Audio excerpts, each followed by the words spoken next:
Computer? Computer. Don't you do that. Be nice. Hello, computer. Hello. Well, looks like we are officially live, so... Yep, it's doing the thing. Woo! You ever have one of those days where you're not in a hot spring at all and you're not playing Mother 3 because you beat that game? Waffle! Also, oh crap. That's a good sign. Okay, so Lantern just dropped out of the call. Hello, Hello. Hello. What? Wait. Technology! Technology indeed! So, hello there, everybody. Our intro totally didn't get ruined because my Discord on my end is shitting itself or anything. So as you can see, we are going to be doing something a little more lighthearted. Yep. We're going to be doing the first Spyro the Dragon game, and this is definitely going to be something that Star is more familiar with than I am. I have played the first game. It's the only game in the series I've played, but it was not one It was not one of those series I super got into. But unlike Mother 3 or Grim Fandango or Breath of Fire or Had a Full Boyfriend or really any of the streams we've done, this is going to be more of a lighthearted thing, I think. Yeah. So, with that, I guess we'll get started. As you can tell, I've kind of been playing it off on my own, but we're doing it completely new. Yep. And yes, we are in fact going for 120%. I didn't even get like 100% when I originally played it. We'll see if I can actually get the skill points for that. We'll talk about that once we get in, but for now, welcome to the world of dragons.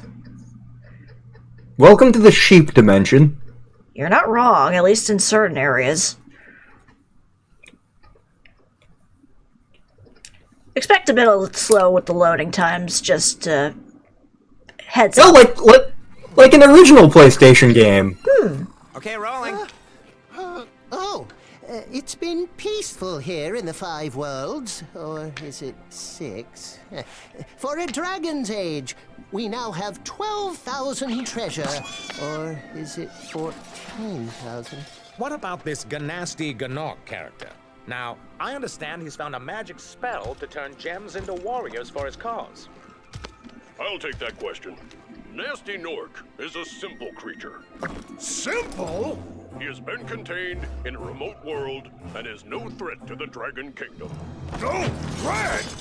Besides, he is ugly. Ugly? That does it! That was a little uncalled for. It really was.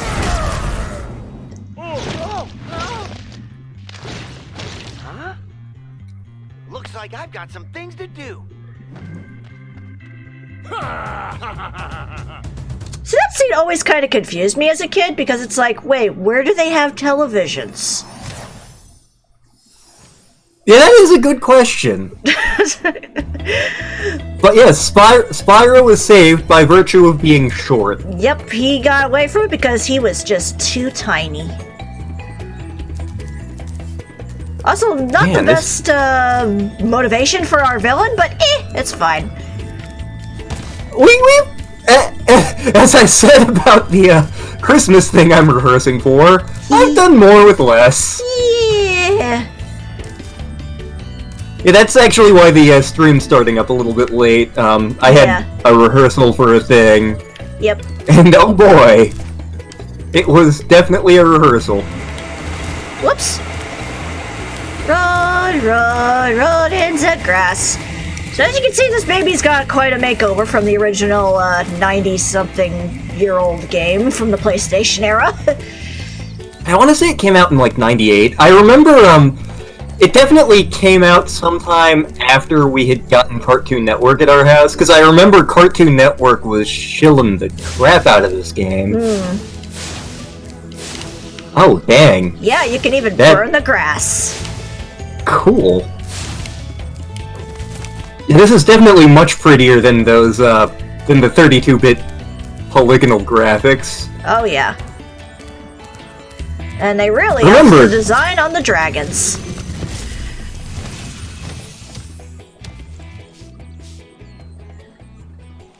He's wearing clothing. Thank you for releasing me, Spyro. Free 10 dragons in the artisan world, then find the balloonist. He'll transport you to the next world. What about Nasty Nork? I'm going after him. Find dragons first. That's all I can tell you.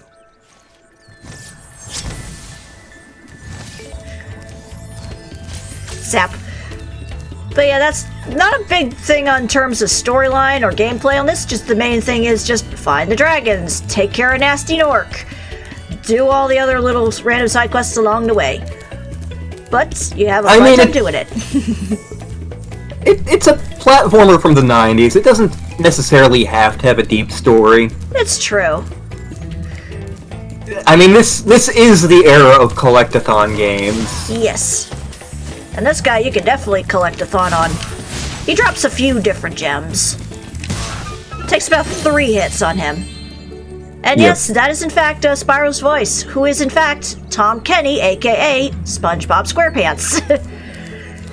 I remember in the original game, and I didn't find this out until recently, he was voiced by Carlos Alazraqui, who you might know better as Rocco from Rocco's Modern Life, or as the Taco Bell dog. Laszlo, or as the Taco Bell dog, yes. But yeah, Tom Kenny was the voice for Spyro in 2 and 3, so it's nice to see him come back and kind of add more to him.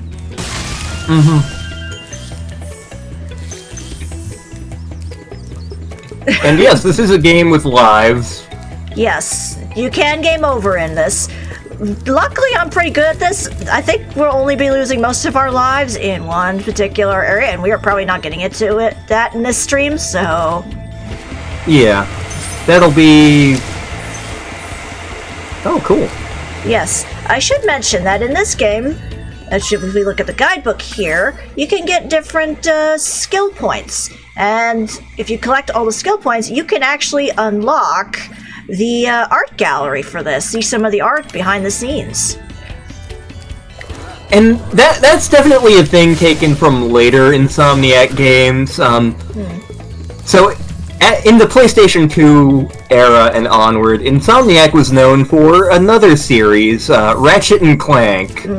Unlike Spyro, I super got into Ratchet and Clank, for reasons we'll get into later. But, Ratchet and Clank had a whole buttload of skill. I'm riding a sheep on this morning of glory. I'm riding a sheep in the middle of the night. No one's gonna know that reference.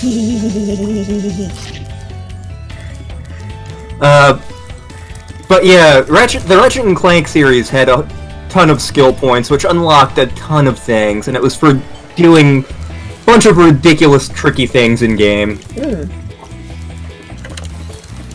Also, ignore the sound of me shoving food into my face. Food. Where's Nasty Nork? I'll torch him. Keep your horns on, Spyro. You have much to learn first. Do you know what the dragon... Why do you need a belt if you have no pants? His name is Sparks, and he's helping and protecting you. Keep an eye on Donald Duck, See what I mean? when he comes out of the bathtub, wears a towel around his waist. And yet, he wears a shirt and no pants.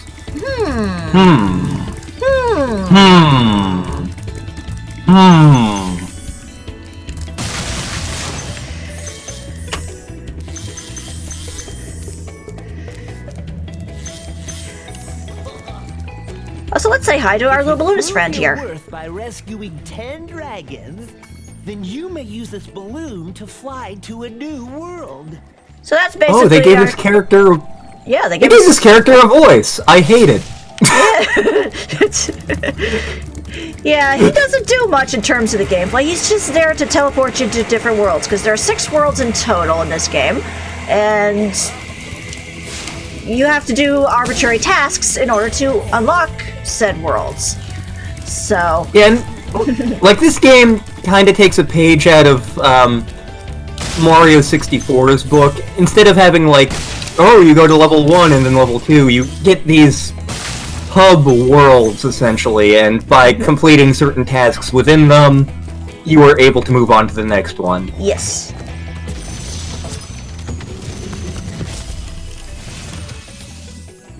Cool flash. He is a chunk. And he has a watermelon. Through a portal in the dragon mouth. But he's a Yoshi. Get ready, Spyro. First, you must complete one of the other artisan lands. I know this particular dragon shows up again in Spyro 3, this particular design, so... Expect to see him again, eventually.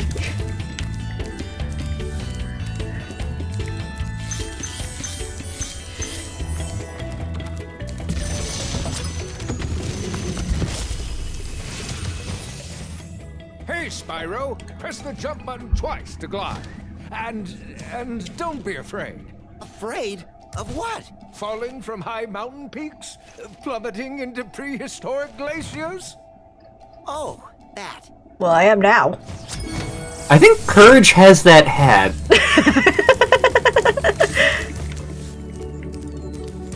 I should have drawn that on his birthday picture then. Well, he loved the Joust picture because True. he loves Joust. If money wasn't an no, go ahead.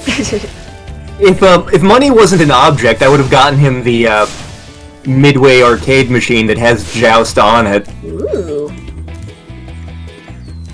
Also, yes, Clancy Brown did do a lot of the voices for the original cast of the Dragons. Obviously, he's not in this one, but they have a few kind of voices that sound similar to his, so... Also, to explain, after you rescue a dragon, you can actually go back and replay what they say, because usually they give you some hints. But this is also where you can kind of auto-save. The fairy zaps you and saves your progress, so if you get into trouble, you can go right back to where you were. I feel like in the original PlayStation game that it didn't quite... The saving with the fairies didn't quite work properly for me. I know a couple of times it's like, oh, I got to Nasty Nork's world. Awesome, I'm near the end of the game. I'm going to save here at this save point. And the next time I booted up the game, it's like, oh, I'm in World 4. Thanks. I know I had that problem during my first stream, where it, for some reason, did not count the blowhard fight, so I had to go back and do that after I defeated Nasty Nork, but... Huh. For the most part, I haven't had too many trouble. But you're also getting a look at some of the different abilities that Spyro has. He can jump and glide for a short period of time. For some reason, he can't fly. He doesn't really learn to fly until, like, either certain areas of the game, or to, the Legend of Spyro series, which nobody really likes. But he can I remember... He can jump and glide, he can charge, and he can flame, as you can see. And he can roll, but the roll doesn't do much. I feel like there was a boss fight where the roll was useful, but I remember the canon explanation for him not being able to fly was, oh, he's just baby. He is baby. I mean, that makes sense. He is Babu Dragon. Makes sense. Yep. Yet another game where I made gush about the soundtrack, but there's a specific reason I can gush about it, which we're not going to get into until I think World 3? There's a specific... Oh. You actually don't learn this until later, but if you press these stones, a whole new world! A new fantastic point of view. You would think I'd actually remember the lyrics to that song, given that, like, Aladdin was a huge part of my childhood. Nope! Nope. Yes. But usually this world's the best one to start out with, Stonehill. It's one of the easiest ones, and the dragons tend to give more advice.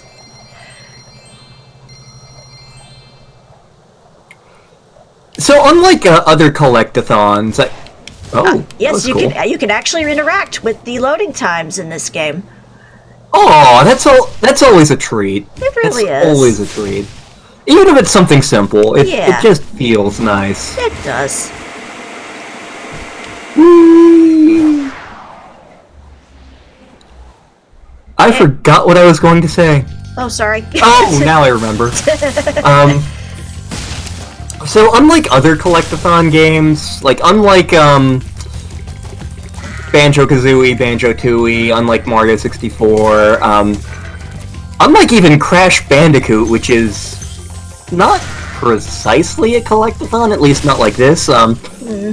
Basically, each time you enter a world, you can complete it in one go. You don't have to wait for a thing later to get 100%. It's just a matter of knowing where everything is. Yeah. And Insomniac is devious, so sometimes that's... yeah, like in the original one it was hard. Luckily, in the Reignited version, if I hold down the left analog stick, Sparks actually points to where treasure is.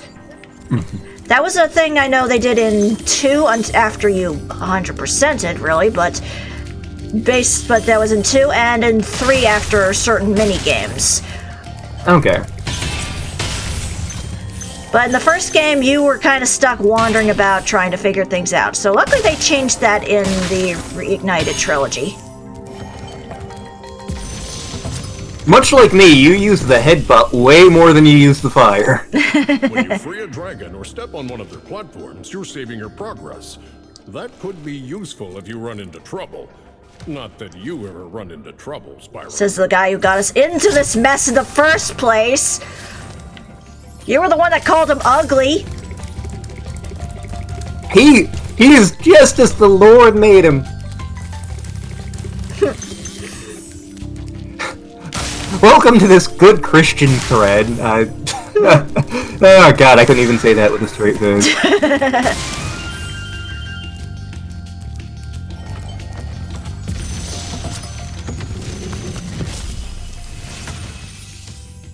After you've freed all the dragons, pass through this fancy vortex thingamajigger. It'll take you back to the artisan home. But first, let me tell you a story. No thanks. See ya! My god, it's future me! I just turned my back to him. You can't see me, you can't tell me what to do. Whoosh! I remember this. Yes. And like...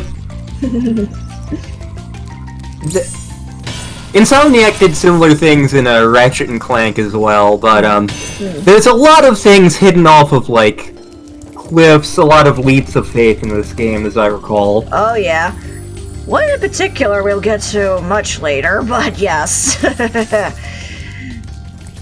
It's in the Desert of Death. Oh wait, wrong game.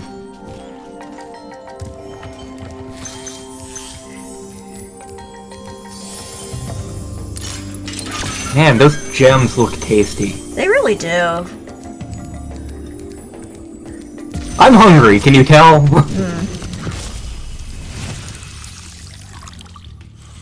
Look, it's Courage! Spyro. It is Courage! Indicates his power. When he eats butterflies, he stays strong. Like me. Sure. I mean, that's my reaction to Courage on a regular basis.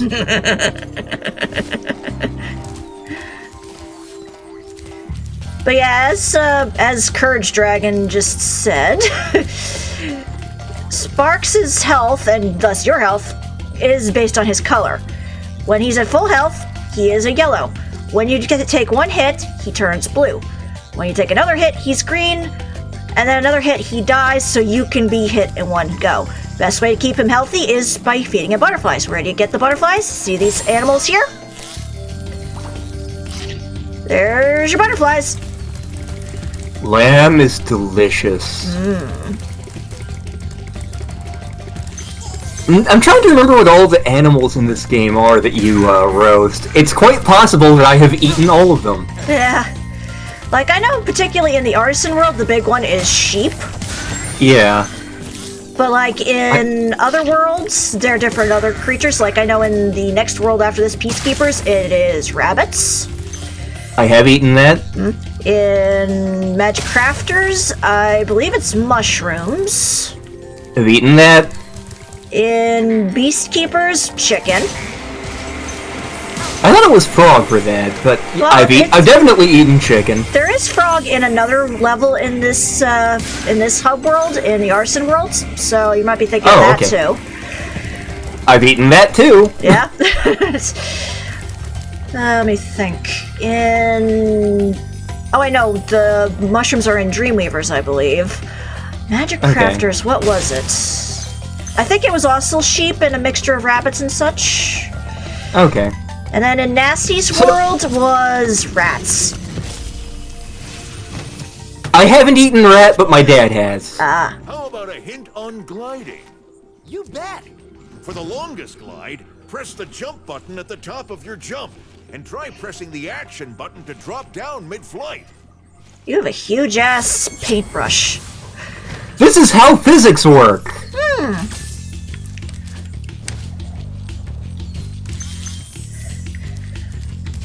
But yeah, originally I did not know this was a thing. I do now. And that's one of the things I love about the first Spyro game. Again, much as I didn't get super into the series, I did love the fact that there was just so much stuff that looked like background, and you could get to it, and there was stuff hidden in it. It rewarded exploration. Yes. Also, nice thing about Sparks is that he actually can collect treasure for you. Sometimes he can be a little finicky with what he grabs, but for the most part, he's pretty spot on. Yeah. So it's and I know you like how trouble. I know how far he can reach depends on how healthy he's doing.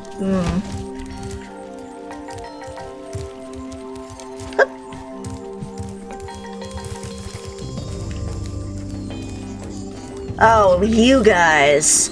I hear a bastard. There's a bastard. First things first, I gotta flame this flower, because actually one of the things from the guidebook for the skill point is to flame that flower. Oh. Yeah, the skill points are very random. They really are. Like, if I actually look at the guidebook here and look at them, see, we've already got the 2, but like in the town square, we have to knock all the bowls. So, we have some unusual things to worry about.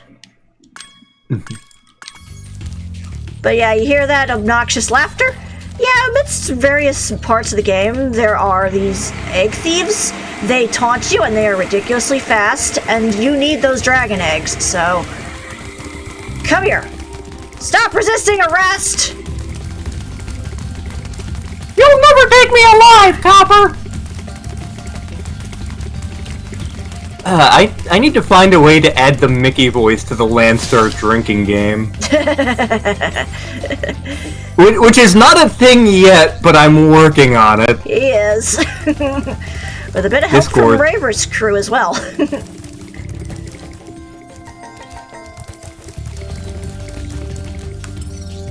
Oh, there's one right in front of me.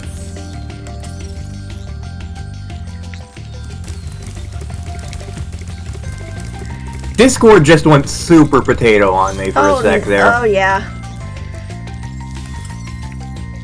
Alright, where are we looking, Sparks? Is it like you knock into the trees or something? No. I think that was later. There is a section where you have to knock into things to get treasure, but not in this case. Let's see here. Are you pointing down or are you pointing to the right, to the left?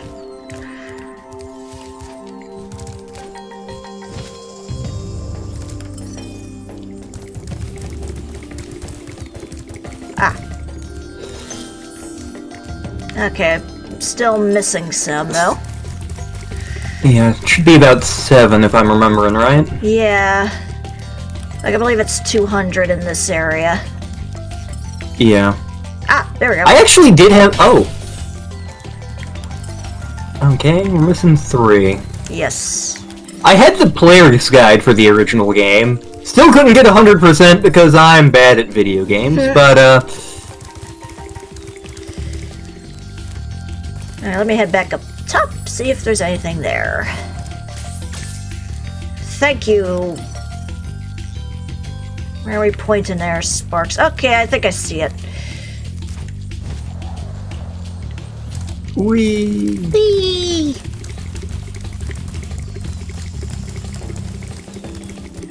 Oh, also should mention?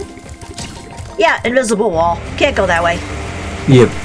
I always had fun running into those because I'm easily entertained. And there we go. 200 out of 200. This level is 100% complete. So with that, we can head back. Yep. Like back in the 32, 64-bit era consoles, people talk about like Crash Bandicoot being the big competitor for Mario, and Crash was the more popular series, I'm pretty sure. But in terms of the level design, I feel like Spyro is more of a match for Mario 64, because like the Crash level designs are more linear as opposed to the big exploring worlds, which are things you tend to see more in like Mario 64, in Banjo-Kazooie. So this definitely feels like it's taking more of a leap forward in terms of design than Crash Bandicoot did. Also, yeah, as you can see, the enemies respawn, but instead of dropping treasure, they drop little glowy orbs. If you collect enough of those, you get a 1-up life. So they're a bunch of balls, and you collect enough of them and you get another dragon. Yeah, pretty much. So would you say that they are Dragon Balls? Perhaps.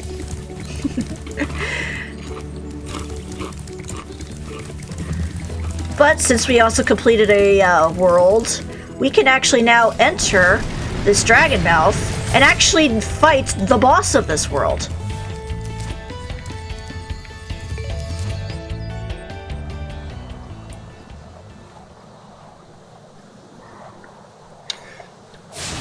That's another fun thing about this game. You can do the levels in any world in any order as long as you can find them. Yep. You find the boss level first, you can do it first if you really want to. My god, the lake is on fire. This lake is on fire! Also, I should warn you, these dogs. Oh, the dogs.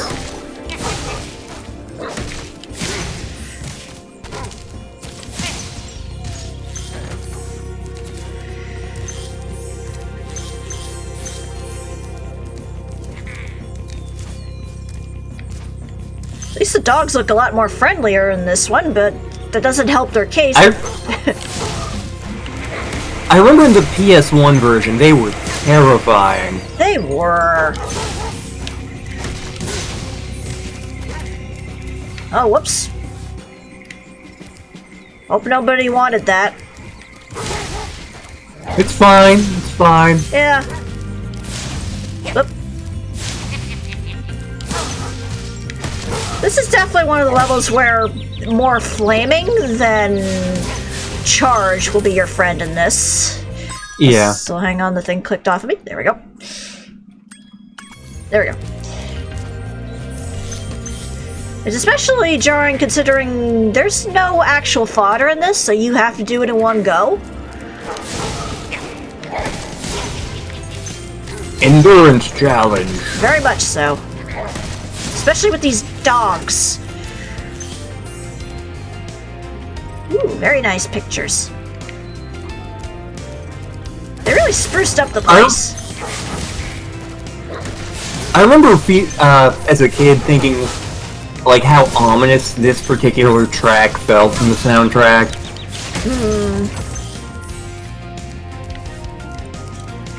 Like a dark reprise of the main theme, which There's a couple of Dark Reprises as a main theme, now that I think about it. Yeah.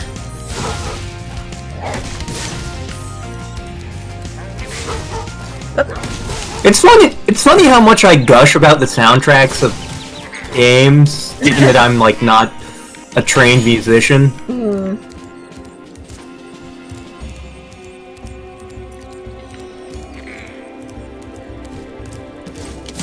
But again, there's something fun I can talk about with the soundtrack of this game, but I'm gonna wait a little bit. That's fair. I think it shows up in Magic Crafters, is where the thing I really... One of his most devious henchmen in charge of the artisan world. Bring him on. I think I smell a barbecue. I remember that in the commercials. Be careful, Spyro. Yeah, me too. Many tricks up his sleeve. I miss my cat. I know. Huh. Well, aren't you a tall, dark, and... My god, it's me! No, I'm pretty sure you're sexier than that. Hello.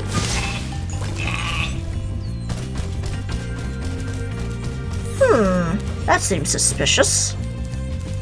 That reminds me, I need to make an actual D&D character who is three halflings in a trench coat. It's a sheep! I'm riding a sheep on the... Okay.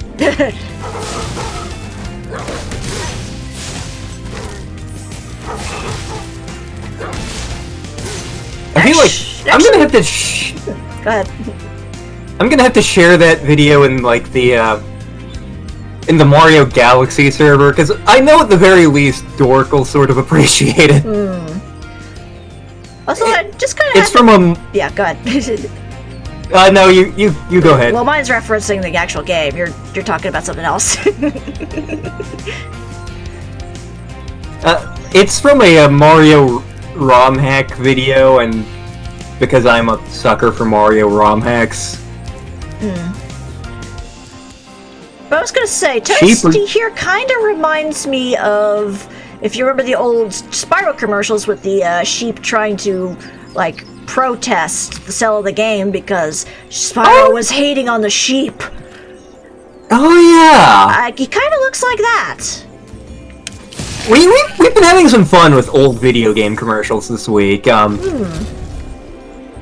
I actually sent Star one of my favorite video game commercials. Was it yesterday? Maybe? Okay, we're missing one. Yeah, we're missing one, and Sparks isn't here to point it out, so this is going to be interesting. And to be fair, I did share you the Panda Cheese ad, so... Just you know, I just you know. Did I ever send you the Segata Sanshiro ads? You mentioned it to me. I don't know if you actually sent it to me. They have the same energy as the Panda Cheese ads. And, they're definitely a reason why the Sega Saturn sold better in Japan than it did in America. Oh, there it is. Shiny. Shiny.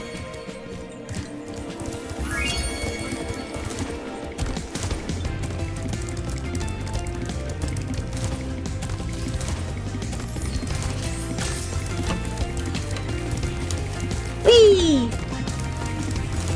Run, for the love of God! I mean, I could just actually go into the menu and warp back myself, but it's kind of more satisfying to do it from the return home switch area thing, so... Yeah. Doing it any other way feels like it's cheating. Yeah. I'm assuming speedrunners do it that way, but... Yeah. Speedrunning is unnatural. Unless you're playing Metroid.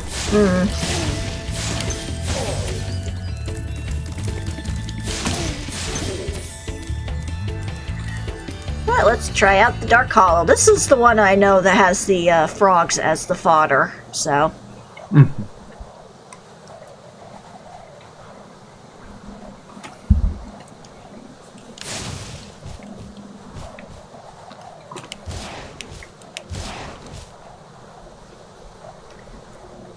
To the left. To the right. Left. Right. Cha-cha, real slow!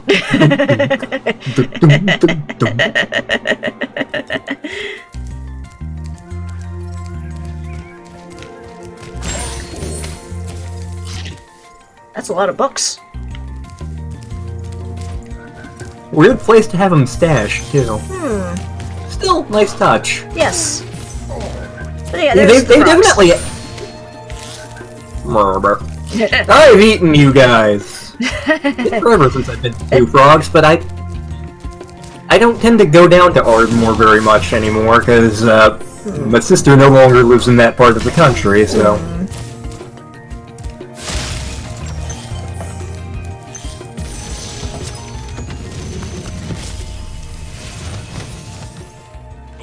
Albin, Simon, Theodore. Those annoying little creatures. Of course they wouldn't bother me, but here's a hint. Their metal armor is fireproof, but a charge attack will take care of them. Your inkwell is barely touching your belly. Magic. I mean, he is a dragon. Oh damn, I remember what I actually wanted to get you for Christmas instead of the thing I got you. I'm annoyed with myself now. Well, there's always my birthday. But we found that other thing that I really want to get you for your birthday.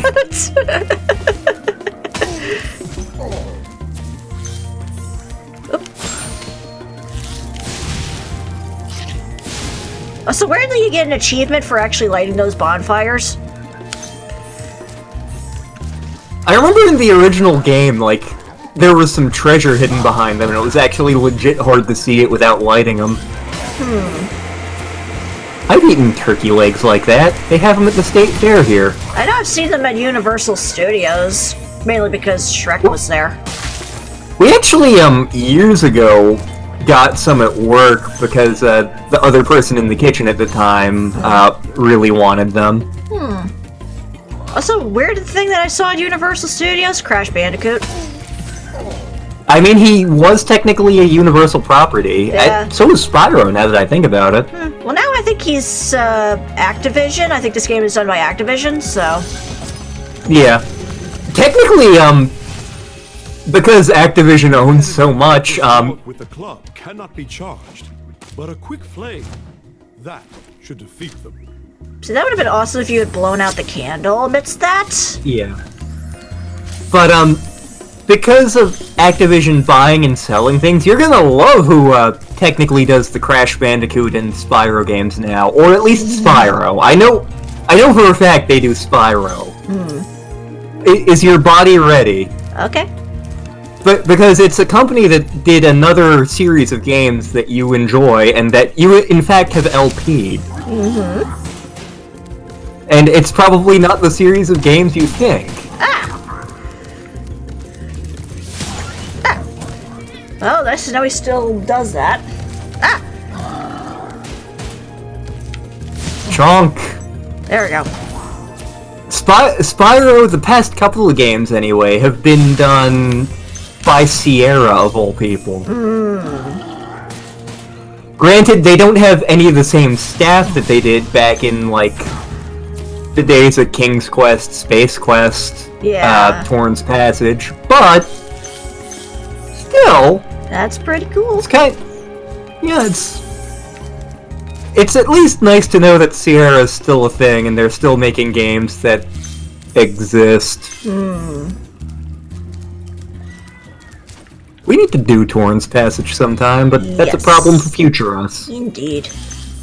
Also, somebody really likes their books in this place. We have found my secret stash. Hi, Patches. He just entered the room. Spyro, wanna know a secret? Use the action button when you want to zoom in and look around. Oh, your secret's safe with me.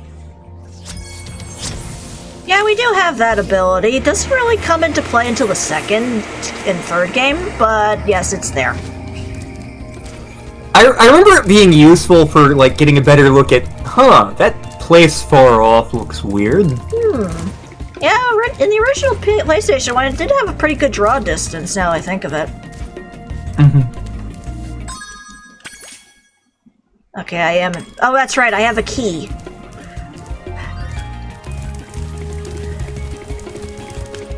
I'm as bad as Sora now, I keep forgetting where my key is. I still have never actually played a Kingdom Hearts game. Somewhere, Kikyo is screaming at me.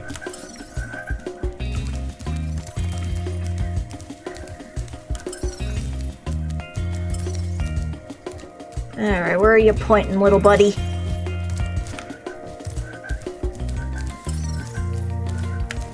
Oh, right, there was a thingy up here. I forgot about you.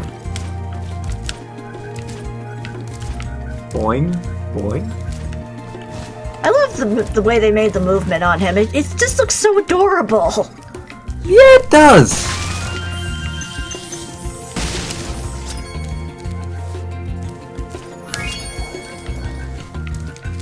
Oh, right, I have to remember, I don't have the hover ability in this game. Because in 2 and 3... Hover Dragon. Yeah, because in 2 and 3, they give you an option where at certain points in your gliding, you can press a button and you can do a little hover, so you can get a little extra momentum. It's not present in the first game, so...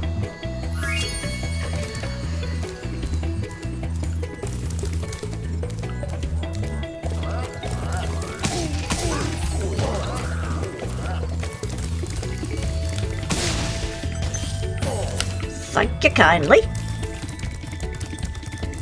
Surrender the Dragon Balls.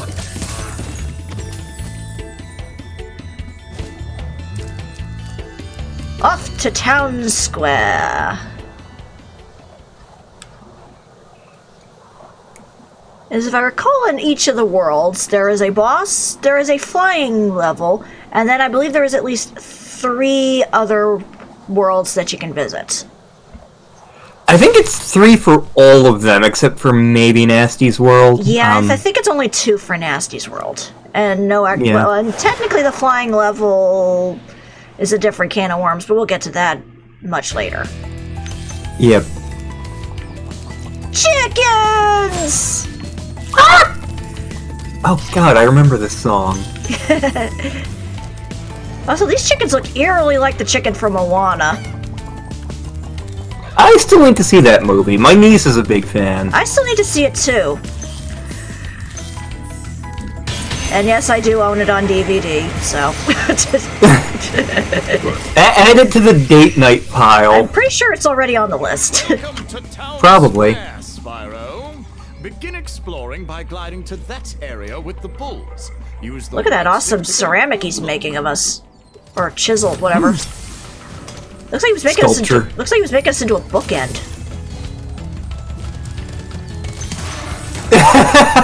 Oh god, I there's a bookend thing I can tell you about, believe it or not. So every year, the University of Central Oklahoma has a charity golf tournament, and the Forensic Science Department always gets a team for it. The reason I know this is because Dad's in the Forensic Science Department. And Dad, in fact, has 2 sets of golf clubs. He has his dolphin golf clubs, and he has his biology golf clubs. Don't ask. But every year, he has been in the tournament, and every year he has won a trophy. For coming in last. Oh. And because we're the UCO Broncos, our mascot is the Bronco. Spelled Broncho because I don't know. But because what's illiteracy? Because we're the UCO Broncos, the trophy my dad keeps getting for coming in last is a horse ass. Huh. Dad is currently using them as bookends. He is very proud of them. He's like, I have gotten another horse-ass trophy. Good for you.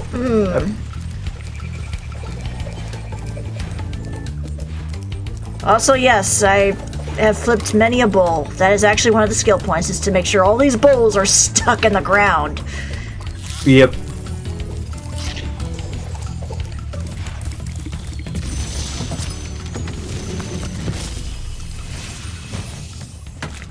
Devlin Stone? No one's gonna get that reference. I have the worst itch on the tip of my wing.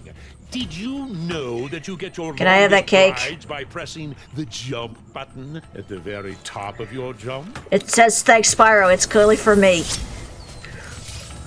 Nom.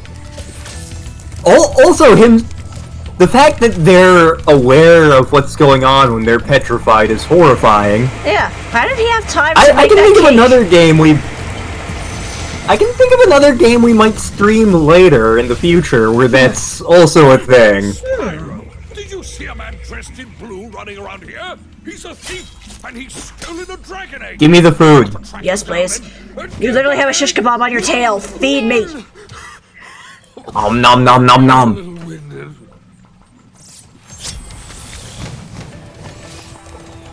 He ran off with the chicken. I am disappointed. Yes.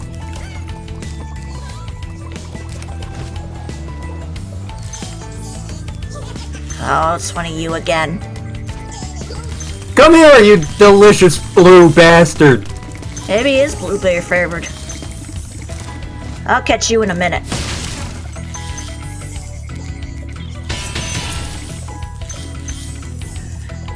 I remember in the original game, this one was a pain in the ass.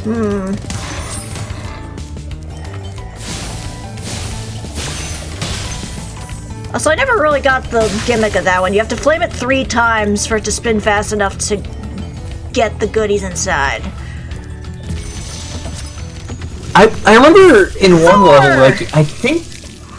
Thank you for releasing me, Spyro. You can always check your progress by accessing the guidebook through the pause menu. Thor, what happened? I'm the mighty Thor. I'm very sad. Hello, all you happy people. Okay. Oh, time to go back and try and catch that blue thief. We will eat him.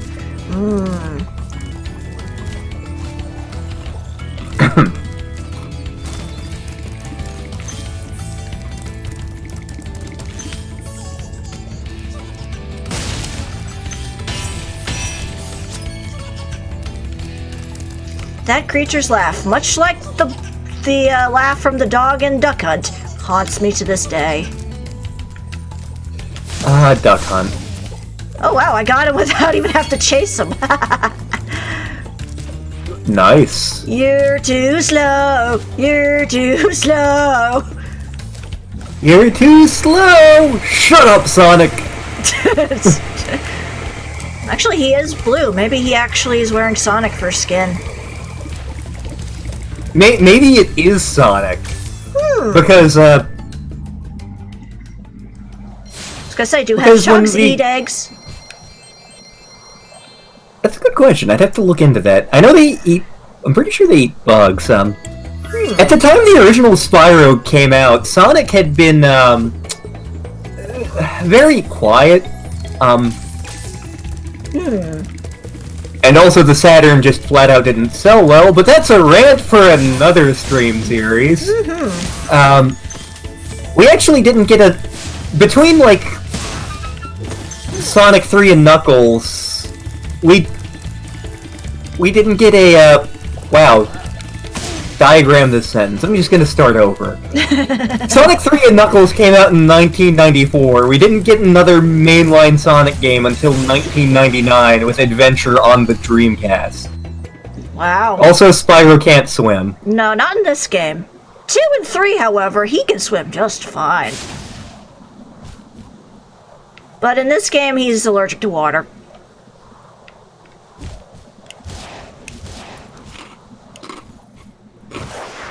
Now, I was always terrible at this level.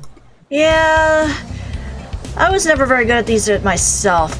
So, to basically go, this is like one of the few places where Spyro actually can fly on his own. I know there's an optimal strategy to doing this. Yeah, it's like you have to get all these different things done in a optimal order.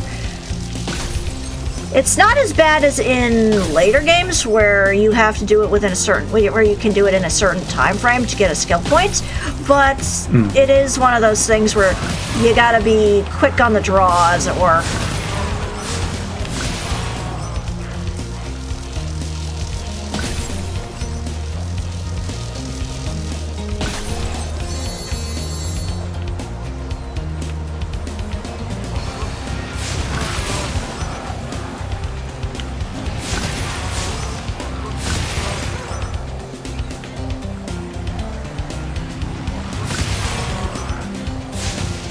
Okay, you're the last one I gotta worry about with that one, so... Now the fun bit, trying to get all the trains.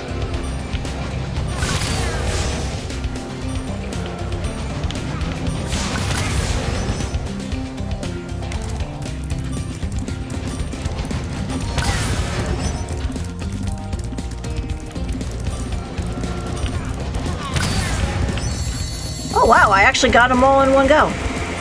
What's the thing I'm missing? I think if you pause, it'll tell you. I think I have to... Oh wait, no, it was the treasure chests in there, that's right. Whoops! Okay. I didn't expect to get it on the first try anyway, but at least I kinda got an idea of what I need to do there. Okay.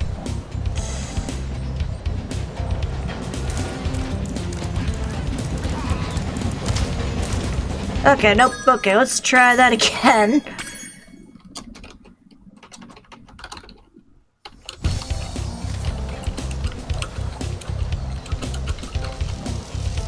Furious typing action. Furious. Whoosh! Whoosh.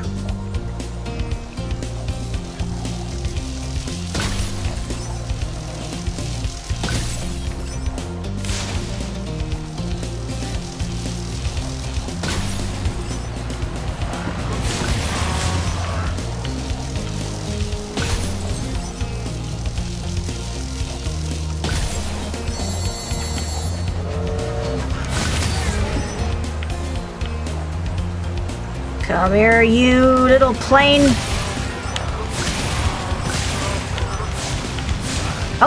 Hold still so I can flame your ass.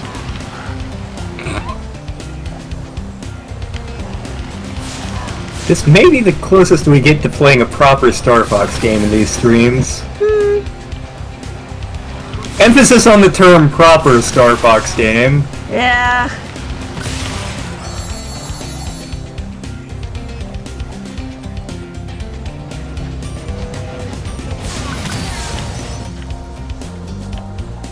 God, time trials in video games always set me on edge. Yeah, same.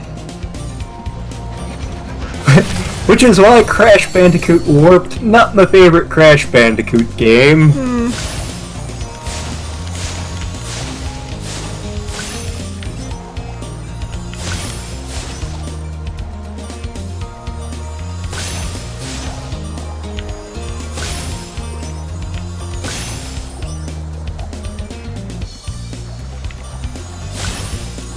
Gotcha.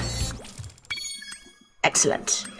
And now Awesome. I don't ever have to do that again, unless I really want to beat that time, which I don't. Thank you, little god.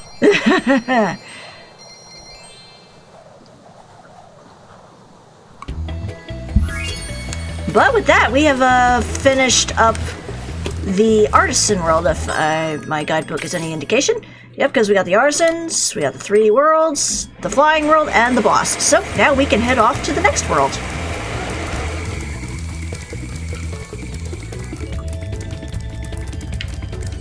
Dork Princess Fuzora 2020. Wow! I see you've been busy rescuing dragons, Spyro.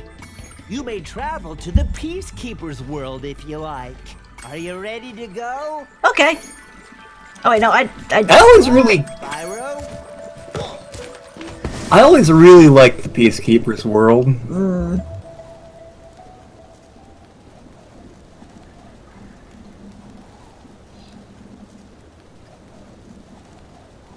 question if Spyro is literally the only one who ever uses this balloon, because he's the only one that could fit in this. I literally have never thought about that before this moment, but you're right.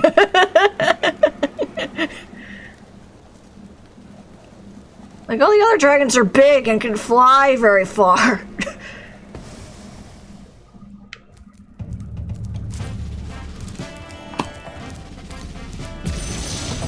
Titan. Thanos of Titan. Welcome to Peacekeepers. Look how our treasure has been stolen and turned against us. Please, recover our treasure, Spyro. Collect treasure. Got it. Vegeta called. He wants his haircut back. I, Prince Vegeta, Prince of all say... I can't do a good Vegeta. Also, I shouldn't have done that. Yeah, I was gonna say. Also, cannons! Much cannons. And we will be using some of these cannons. We are armed with cannon. As you can see, bunnies! Bunnies! Bunnies, it must be bunny! I know literally one thing from Buffy the Vampire Slayer, and it's the bunnies thing. Ironically, I believe in the original Spyro game, these were actually jackalopes.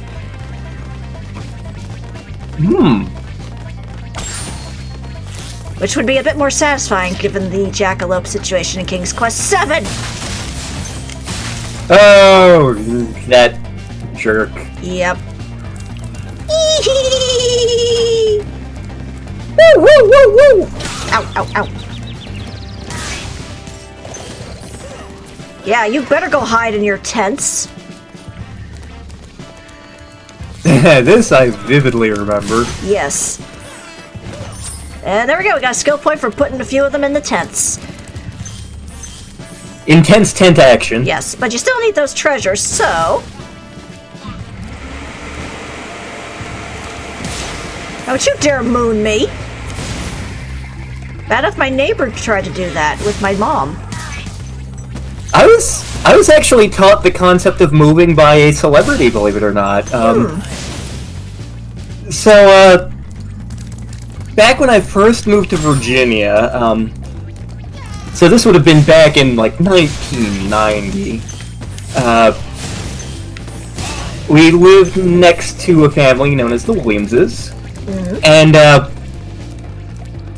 their youngest son was a young man named Tyler Williams. He would have been, let's see, he's about a year or two older than me, so he would have been about, like, 5, 6 at the time. He taught me the concept of mooning. For those of you who are aware of certain musical groups, that name Tyler Williams may sound familiar. He is the drummer for The Head and the Heart.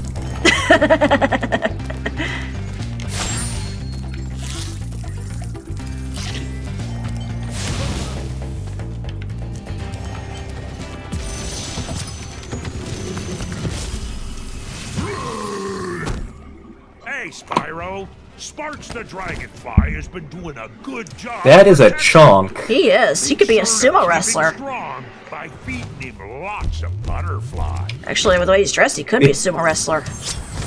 He is the E Honda Dragon, which makes him the streetest of fighters. But time to start playing with a cannon. Man, that box looks like really tough. I wonder. Ooh. Funnily enough, when I first played the game, I did not know I could do that, so how I got over there, I attempted to cross the purple river on the other side. And The purple drank. yeah, so I got injured a lot doing that, and then when I finally realized, oh, that's how I'm supposed to do that. Whoops! I know there were definitely some things in, like, Mega Man 8 where I did them horrifically wrong. Like, using the motorcycle in a place you're not supposed to use the motorcycle to get over a gap, when it's like, oh, you can just double jump with the ball here. Yeah.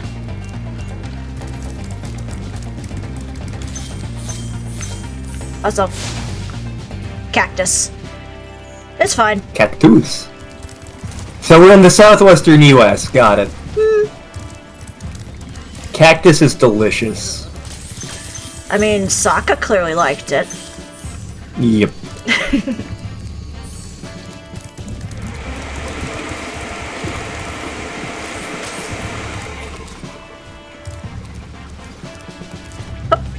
Whoopsie. Into the grape drink we go. I mean, he is purple. Maybe that's how he got his purple scales. But by jumping into the purple drink. Exactly. I want some grape drink. We have juice. What the hell's juice? I actually got to unironically reference that in a school assignment like a year ago. Like the question was about which of these food items does WIC allow you to purchase with their funding? And like one of the answers was a grape drink or something, was fruit drink. Mm-hmm. And I was like, and there is actually a specific distinction under WIC rules, and it's like they allow you to get juice, but not fruit drink. Mm-hmm. So I just made a giant Chappelle stand-up reference on that assignment, and then Dr. Holmes was like, "God damn it, why are you like this?" Good work, and I know you'll fulfill your destiny. Destiny? I just want to kick some. Just toast those enemies and collect the treasure. If I'm not mistaken, the whole Spyro having a destiny thing is like a dropped plot point. Ironically, like it never. Yeah, it never comes into play, really. No. It does come into play though in the Legend of Spyro series, obviously, but that's a completely different situation. I mean, up to the point where the fact that Spyro's voiced by Elijah Woods. Spyro's a hobbit? Apparently, and his mentor was Gary Oldman. This sounds like the greatest thing ever. How did they ruin it? You'd be amazed. Because it had some good ideas in it, but it didn't really go a good direction with it, shall we say. So, suddenly, another game we may stream in the future comes to mind. I like dinosaurs. I like sci-fi. I sure as hell like furries. How did they ruin this?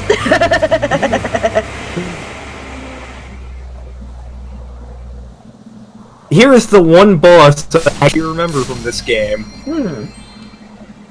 That's why we're doing it now.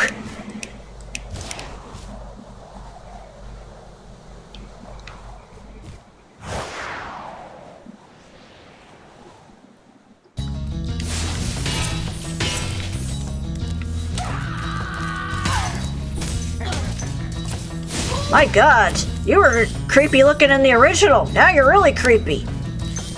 What? There definitely is a very, southwestern U.S. Mesoamerican feel to this world. Oops! Yeah, if you don't hit those guys fast enough, they just jump off the cliff. I guess they're that unhappy in their marriage that they're like, get me out of here!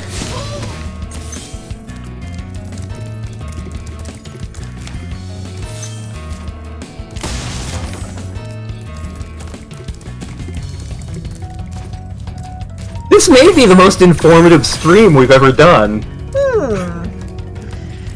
Just based on the stuff we've been talking about. Ow. Oh man, I got rammed hard.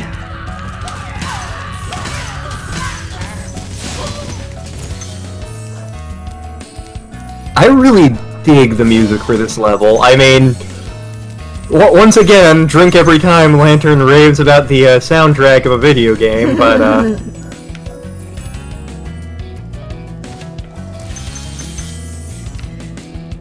so here's one of those incidents where you have to be... Leap of faith! Yeah, much leap of faith. But you get 25 out of that, so take the good with the bad. Puzzle key.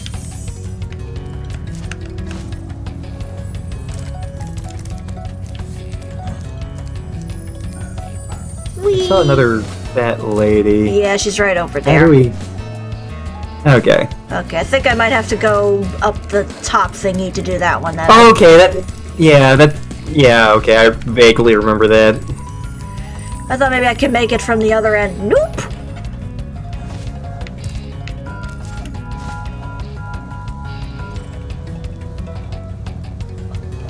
Whee! Thanks for the goodies.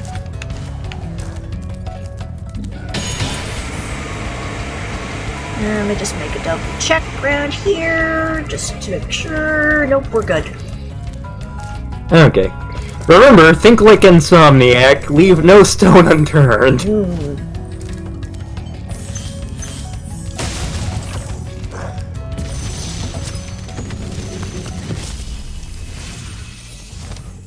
Dr. Shem thinks he's so cool. You don't know what it's been like listening to him over and over. But I tell you one thing, he should watch his back. Jack Sparrow called, he wants his hair back. Can you show me the way? Nice sunglasses. I want them. So yeah, that's the amazing gimmick of this guy is, he didn't wear pants today. So, some days pants are uncomfortable. That's true.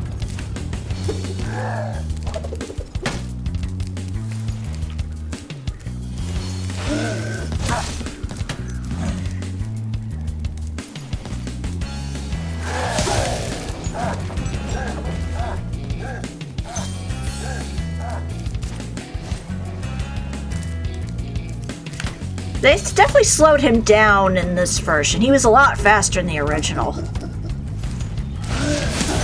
Yeah. But the bigger they are, the harder they fall. Including with no pants. You don't need pants for the victory? I'm sorry. I'm sorry. I remember loving that show as a kid, but it was not one of Cartoon Network's better showings. No. Well, I mean, to be fair, it was also attached to Cow and Chicken. Which, again, not one of their better showings. No. We have opinions. We do.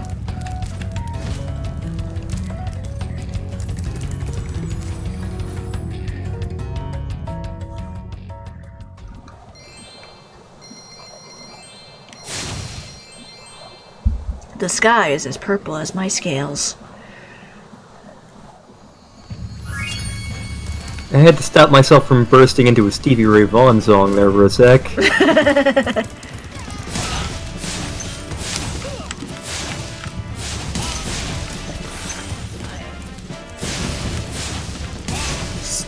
Don't you moon me, you.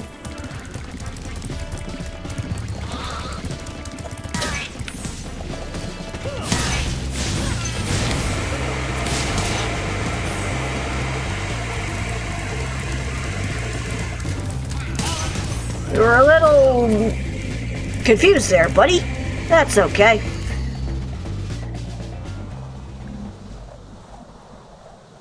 Troy Canyon, aka Oklahoma. Possibly Texas, actually, with the way this looks. Yeah.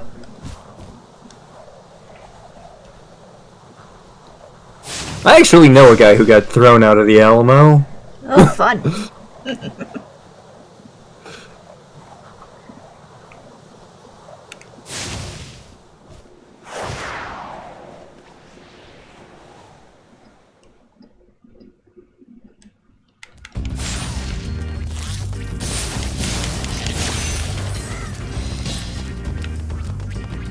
Now, if I recall, there should be...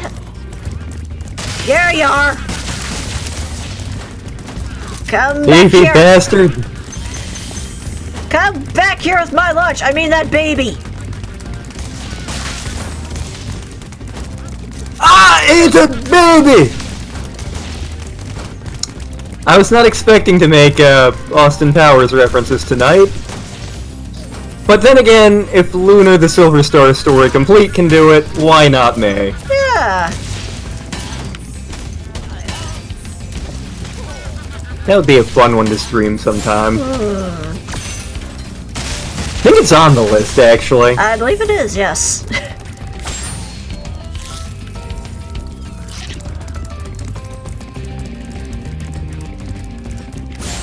Also, if I recall, there should be a dragon here that you might find interesting. And there he is right now. Alright. Conan. Thank you for releasing me, Spyro. It's Don Quixote! Yes! Are there windmills? Please tell me there are windmills! There are in the second game. In fact, a skill point is to destroy all the windmills.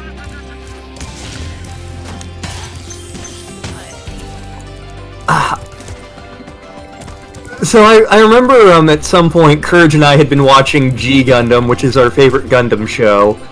And I swear this relates. I swear there's a point to this. The premise of that particular show is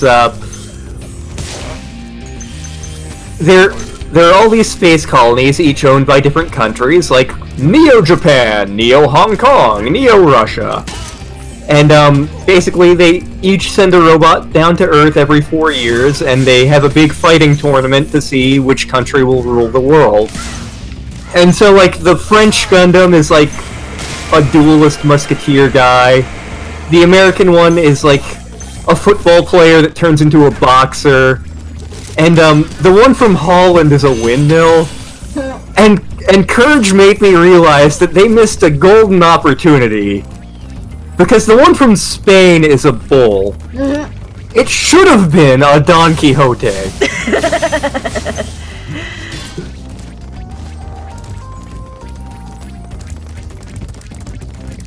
I am High Don Quixote, the Lord of La Mancha.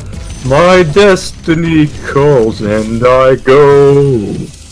And the wild winds of fortune shall carry me onward, whithersoever they blow. Whithersoever they blow. Onward to glory I go.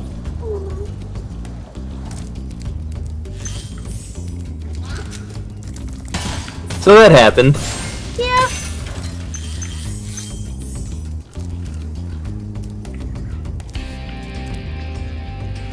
Dork watches that. Mental note, uncast lantern. We love you, Dork. Very much. Yep.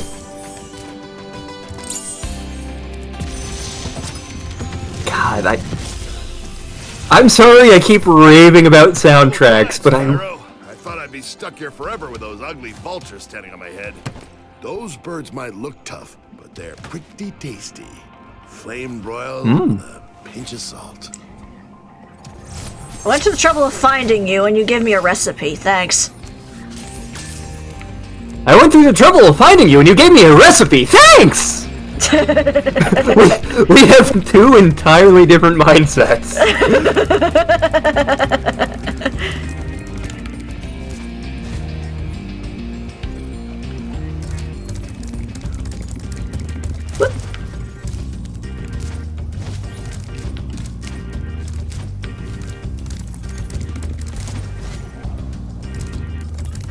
And down here. Funnily enough, I don't think these chests actually appear in the next games, the ones where you have to flame and then jump to get the gem. It was a weird gimmick to include. I liked them, but it's just like, what the actual hell are these things? That's not how rocks work. Also seems like a poor lock mechanic. Because then just some random kangaroo could come by and steal your treasure. Which is ironic, given we do run into a kangaroo in the third game.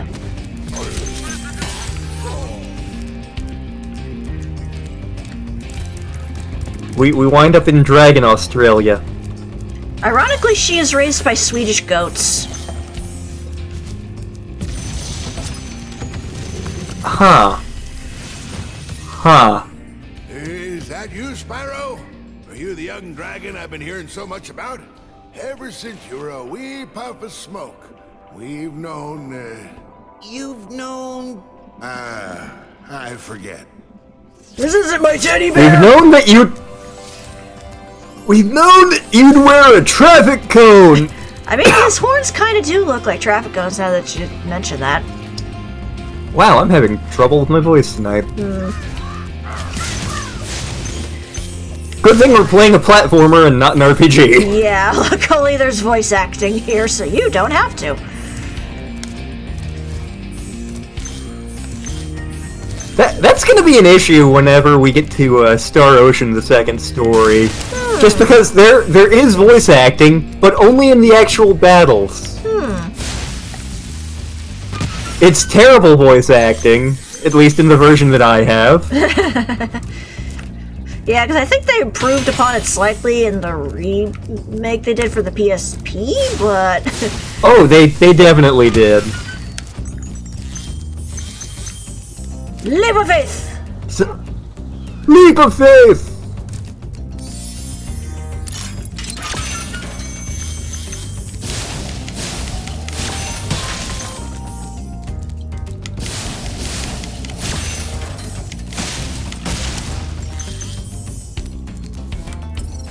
And there's still at least a little bit left I need to grab.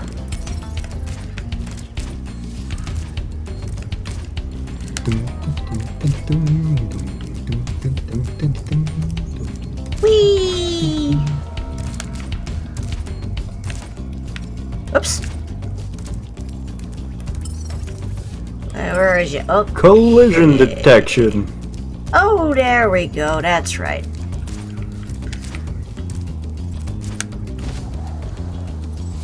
Oh, I remember this glide, I think. Maybe. Maybe not. Okay, still missing a green one. Nope, never mind. I'm full of crap. I'm a few seconds behind because technology. Technology.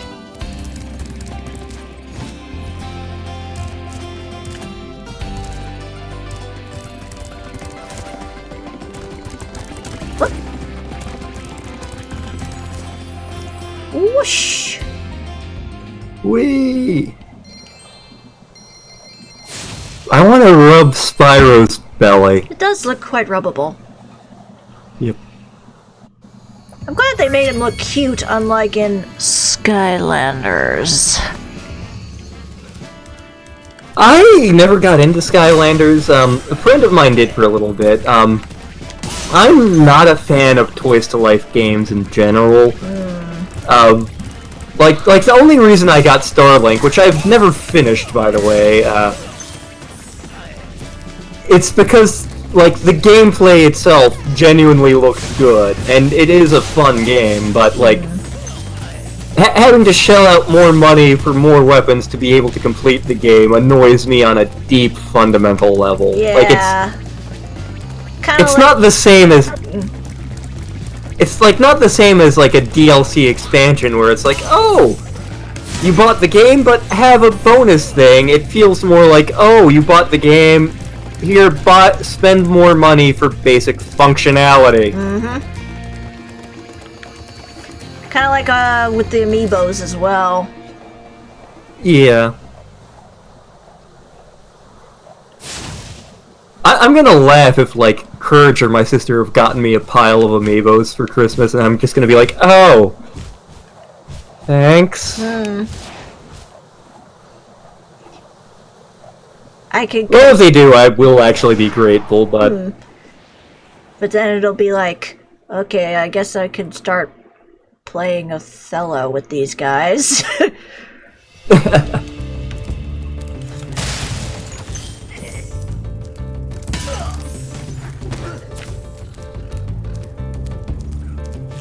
How do their capes work?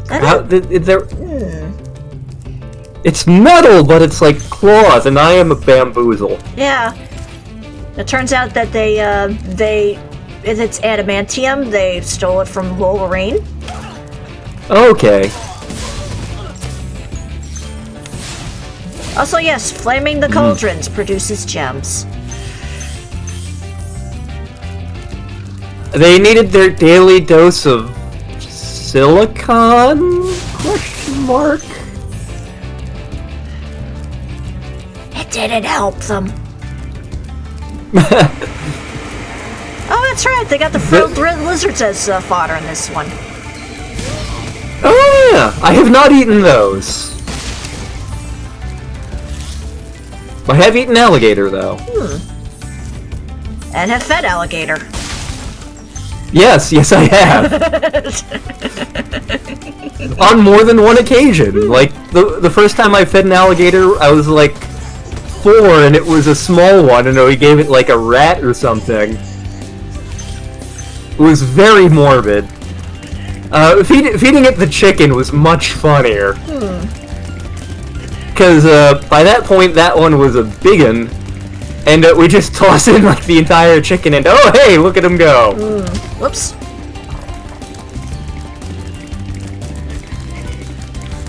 Stop resisting arrest! Gonna throw your ass in the city joint. Look me in the eye and said, "You get my point?" I say, "Yeah." That's a big hammer. How's a dragon supposed to flame metal armor anyway?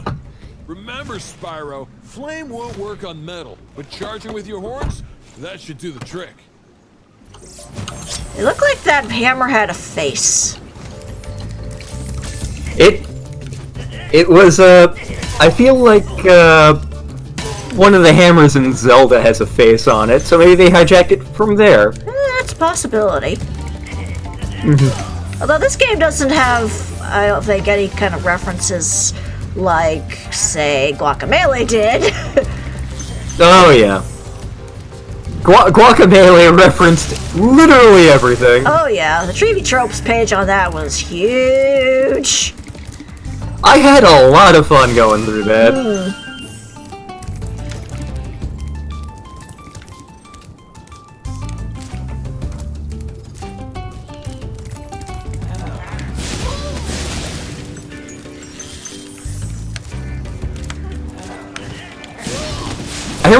I remember this level felt massive when I first played the game. Well, it kind of has a reason for that, but we'll get to that once we get to the top of this.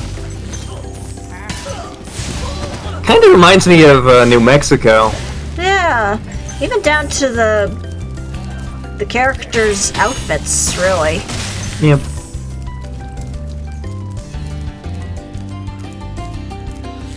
I'm JKLantern, and I have been to most of the continental U.S. Okay, that was a little creepy, that the fact that you both did that at the same time. They're witches. La Bruja! I mean, they do have cauldrons.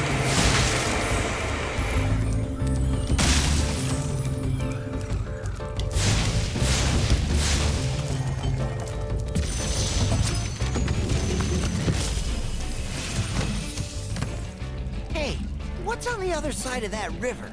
Why don't you glide there and find out? I remember his voice from the original game. Why don't you glide over there and find out? Well, I gotta glide to other places first.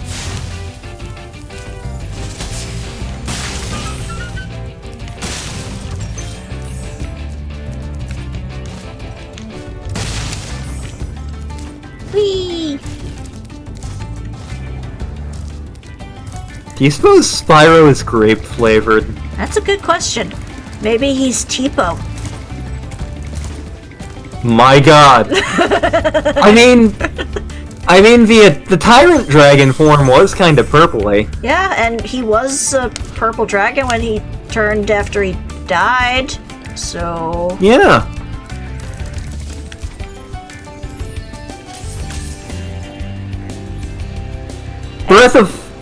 At least one more Breath of Fire game coming 2020 to Landstar streaming. Yes.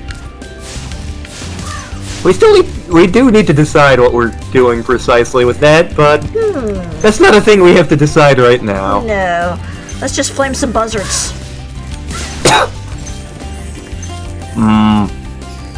Wonder if they taste more like chicken or like duck. I really should eat before I come to these streams.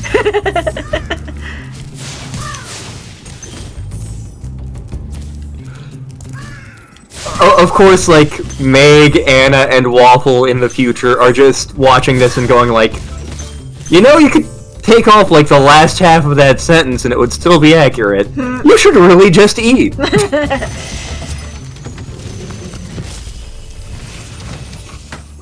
You've reached the highest point in Clifftown.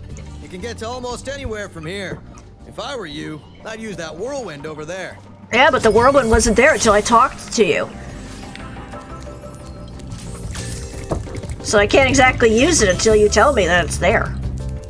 Yeah, and there's a couple of things like that in the game where, like, you get to a place and then a shortcut unlocks.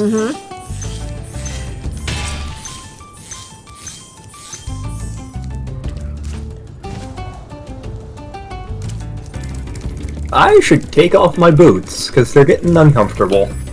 I thought you were going to say your pants. I mean, I was considering that, but this is a family stream, almost.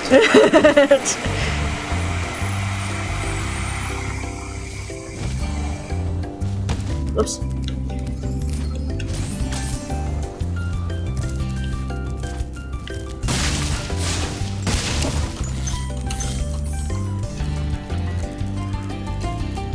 Okay, where am I missing? We're missing $7! There they are.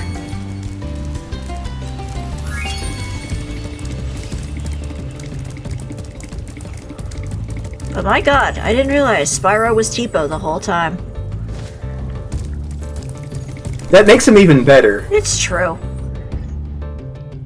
Wait, would that also make him Faolu? Ooh, good point. Except I don't think Faolu was purple. The dragons in that game are weird. They really are! Much as I love Breath of Fire 4, much as I love the writing, much as I love every character in it, the dragons in that game are friggin' weird. They really are. Okay, I think the... Yeah, I think the one is down this direction. Yeah. Time to head into the ice caverns. Frosty, the snow dragon. Ironically, that my mom was in fact watching Frosty last night. I mean, we were watching the Claymation Christmas special, followed by Christmas Eve. At least one of which you should watch.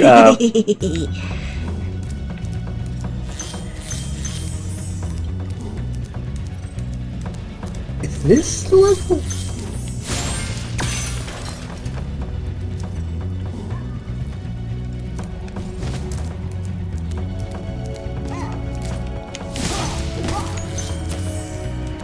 And okay, no it isn't. You got one of those guys who just doesn't wear a shirt in winter.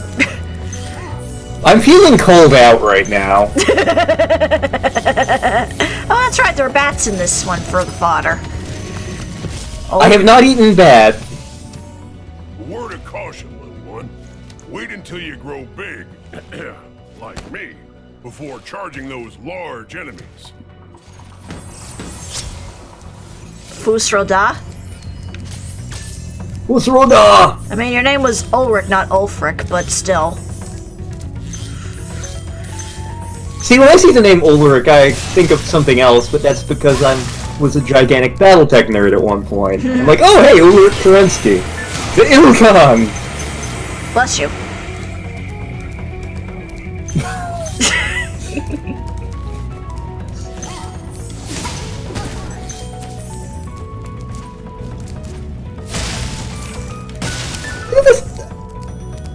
this isn't the song, but it's close enough that I feel like I can finally talk about that.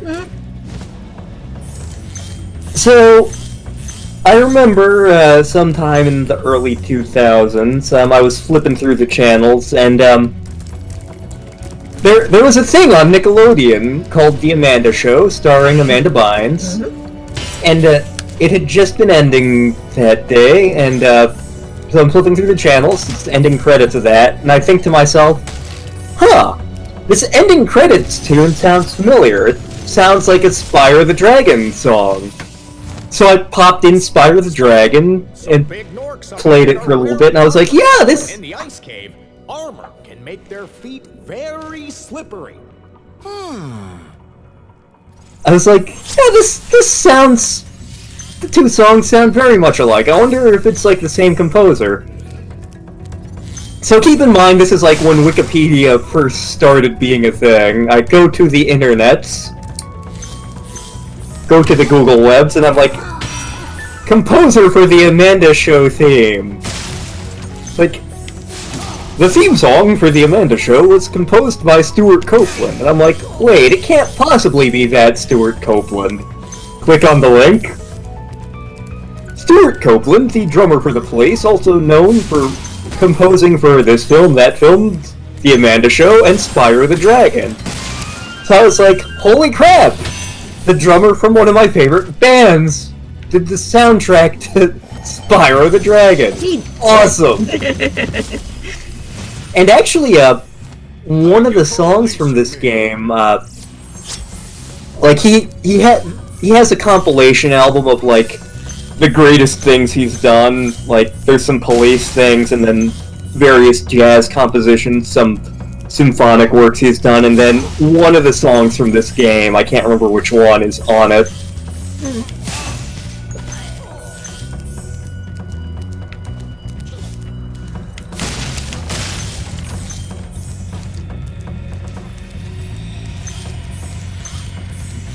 At least they don't introduce ice mechanics in this game. The second game, however, you literally play hockey. I tend not to mind ice mechanics so much. I know I'm in the minority of gamers when I say that.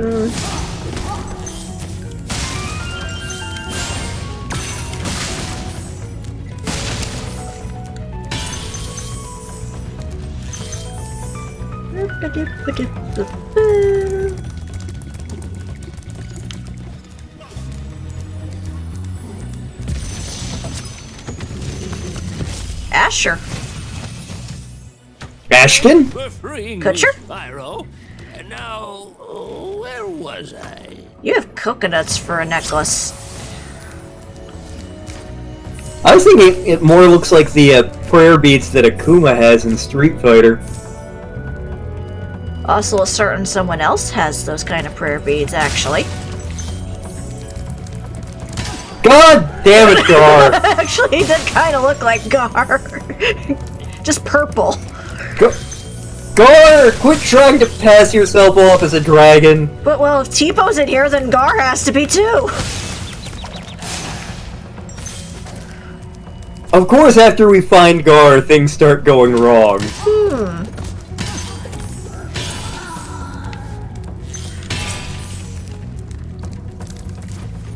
Why are you having skis? This is not a skiing resort. Oh god, skiing, no. I am not a fan of skiing. No. I've gone skiing precisely one time. Hated every minute of it. I know my dad went skiing once. He did not enjoy it either. I think he went with his cousin, and for some reason, even though it was his first time, they decided to go on the big slope. So, as you'd expect, he would crash right in the middle of this thing. And then there was a little kid who just skied right up to him with no problem and be like, "Hey mister, you okay?" Screw you, kid! That was, I think, his exact line to the kid, too. Yeah, we were, like, when I was, I don't know, let's see here. my sister would have been... yeah, I guess I would have been like 12 or so when we went skiing. It was to Massanutten, which is a ski resort in the western part of Virginia. And we went for like spring break, because sometimes it's cold in spring in Virginia, sometimes it's not. That year it wasn't, so we had all the artificial snow and it kept melting. So it just Ragnar! sucked. It just... Ragnar must save all the children! Well, Spyro, some dragons thought you weren't ready, but I knew they were wrong. I'm ready, all right. Ready for what? He kind of sounded like Patrick We Warburton. will never know what the dragons thought Spyro was ready for. Yep, it's never touched upon. Like, I get the impression that they had a plot in mind, and then, like, when Spyro 2 came out, they just rewrote the entire damn thing. Yeah.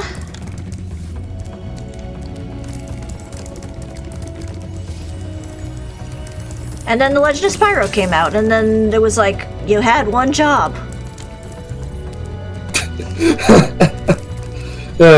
Like, you had Elijah Wood, and Gary Oldman, and David Spade. That's where they screwed up. Ah. Well, they also changed Spark's voice in multiple other ones, because I know in the third one, he's voiced by Wayne Brady. I'm sorry, could you repeat that? In the third Legend of Spyro game, Sparks is voiced by Wayne Brady. One more time! In the third Legend of Spyro game, Sparks the Dragonfly is voiced by Wayne Brady. Is Wayne Brady gonna have to choke a bitch? Oh, I don't have the key. That's why. Oh, there's the key. Leap of faith. Much leap of faith.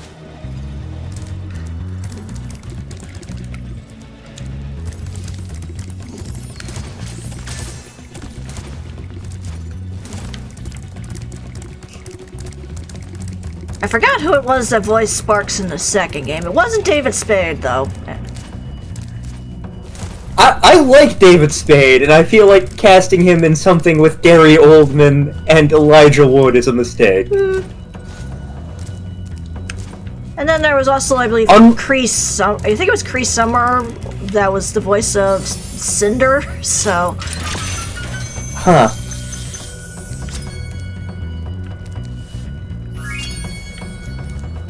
I mean, one of the worst movies I've ever seen had, oh god, let's see, who all was in that cast? Jason Statham, Burt Reynolds, Ray Liotta, John Rhys Davies, Ron Perlman.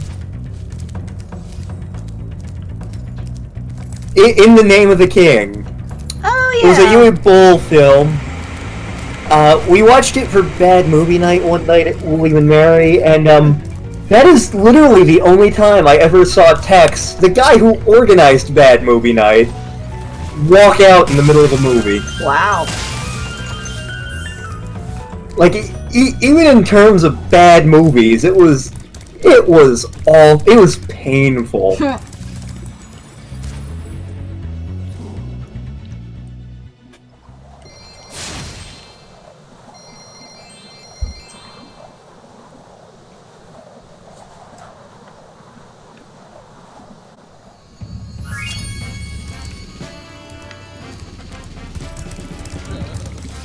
Now, I think all that's left is the flight level.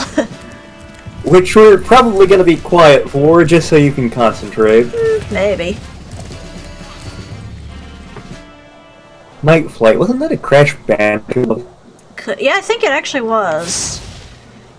I don't know if it was specifically flight, because there was only, like, flight levels in the third game.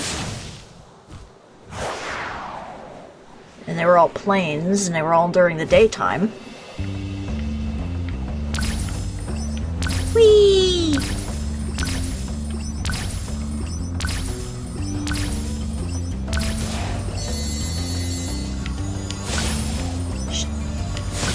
Shiny.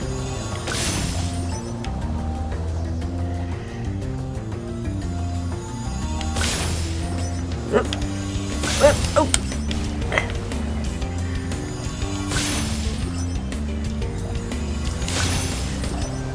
And poof. Got some arches now.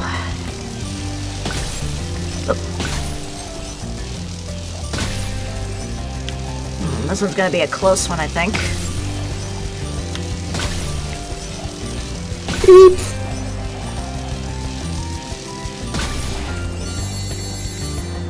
Okay, one last thing. What is it?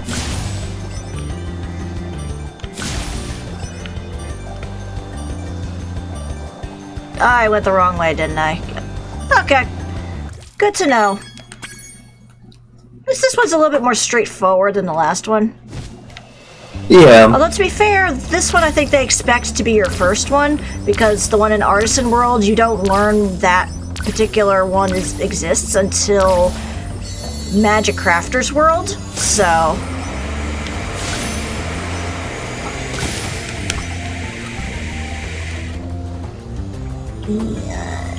Shiny?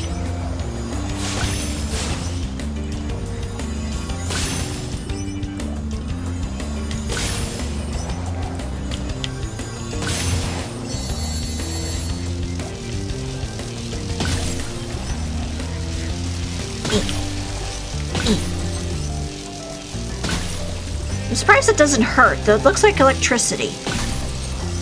Yeah. I guess Spyro is well insulated? I don't know, because when we get to the Beastkeeper's world, he can get zapped pretty easily.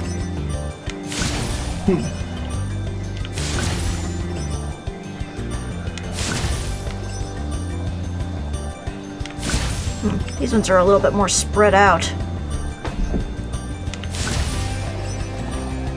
Okay, yeah, that's way too spread out.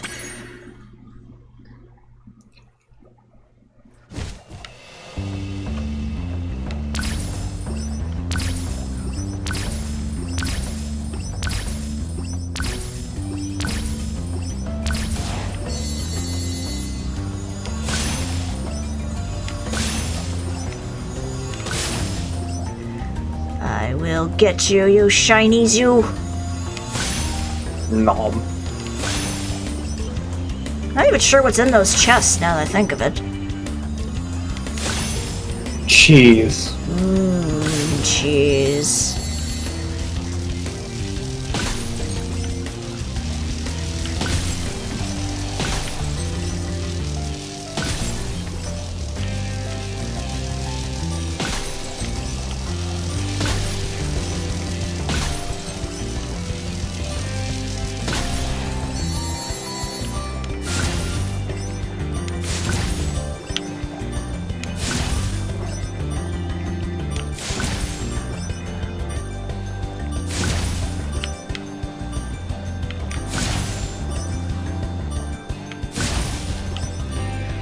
This is gonna be a close call. Okay. Got it. You got it! And I just zoom off into the stratosphere. You have hit the Blue Switch Palace! Turns to It's pretty great.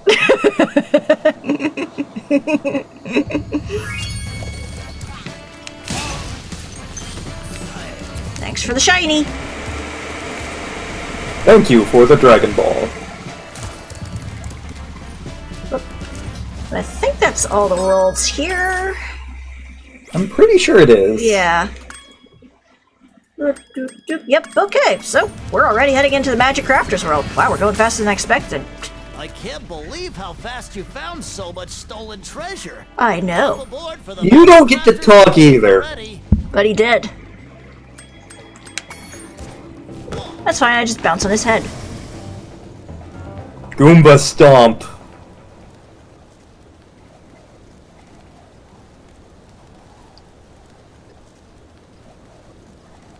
Does the balloon really need those little flags on them? Yes?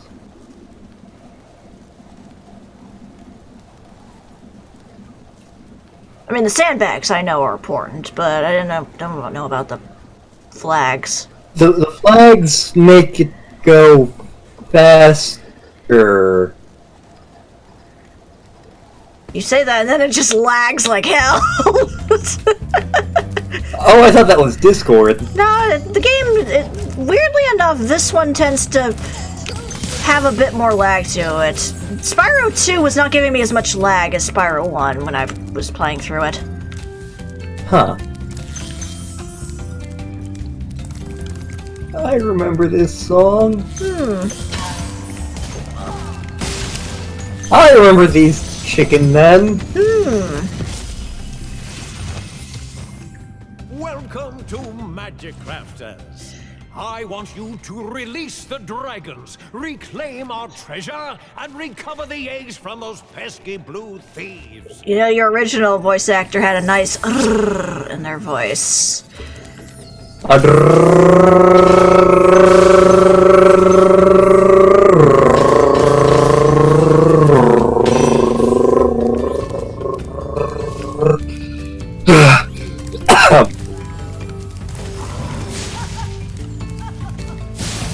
Oh, these assholes, right. Yeah.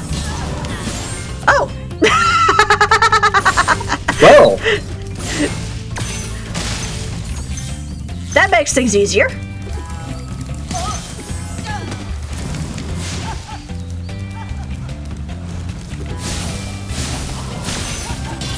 Aw.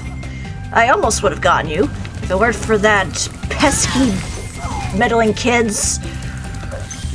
And their dog. Does this mean we're in IKEA? We're in IKEA land.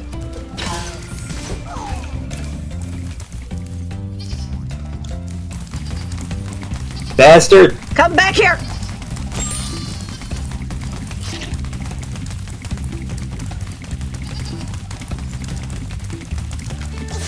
Oops.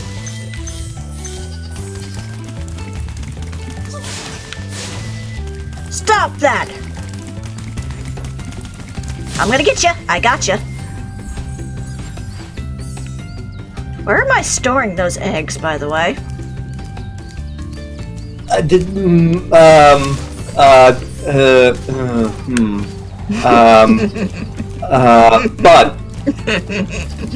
I thought you were gonna say cloaca.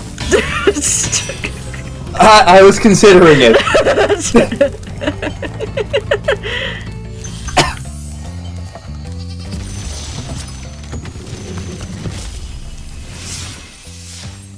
When you see arrows like these, you can charge along with them to begin a supercharge. Supercharge?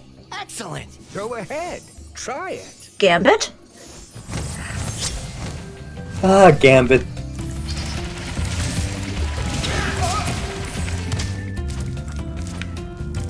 Ah, the supercharge. Yeah.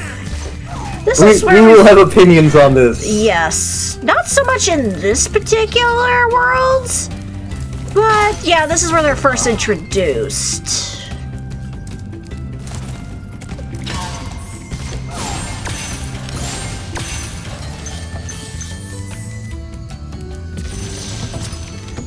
Bodar. I think that's a Pokemon. Portal leads to a special place where you can learn to fly. I remember when I was a young dragon, earning my wings. Learn to fly. Got it. How do your horns work?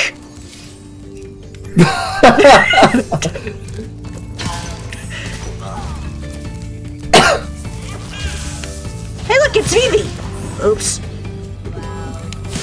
Oh. You killed everybody's favorite Final Fantasy character. I killed Sephiroth?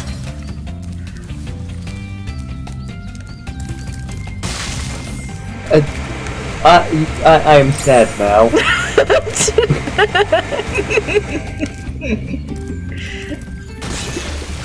I really need to play through Final Fantasy VI because Kefka.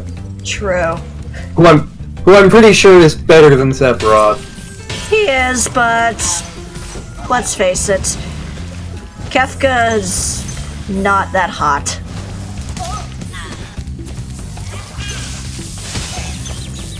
He doesn't have enough Bishi sparkles. What about Kuja? Kuja's pretty.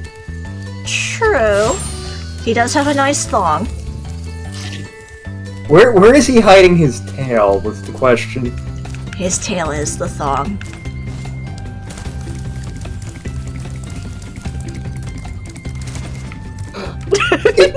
It worries me that makes a weird amount of sense.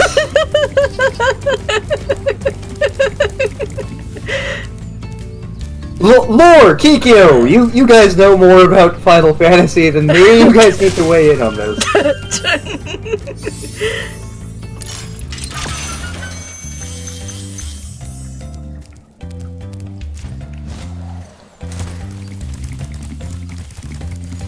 Okay, Supercharge.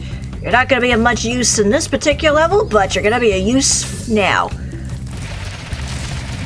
Pray that I can aim properly, because one downside to this thing, it's, yeah, you can't always aim very well with the Supercharge. Yep. But it lets you break things that you normally couldn't, and it lets you do, other things off of other...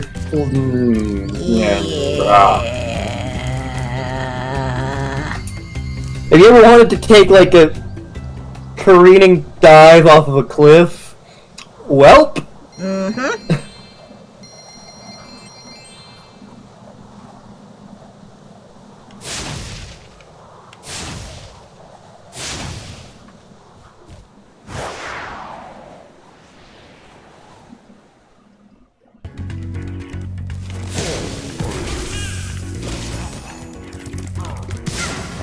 Poof. Ah! That was my everything. This is the one that sounds like the Amanda Bynes theme. Definitely.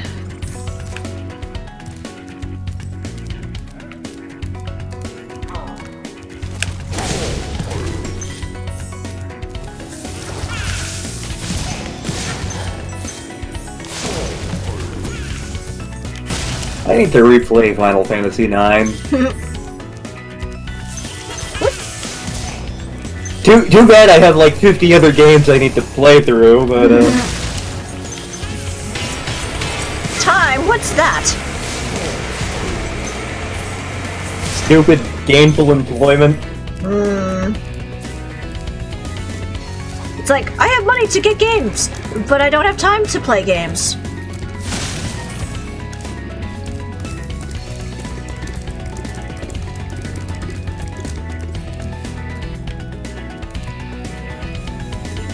God, this remaster really is gorgeous. It captures kind of, like, how colorful and whimsical and magical childlike this game wanted to be back in the days of the PS1. Sparkles. Much species sparkles. Not sure why I'm on that kick right now, but okay.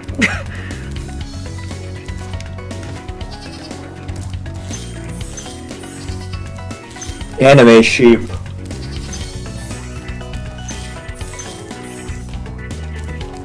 There's probably one like that out there.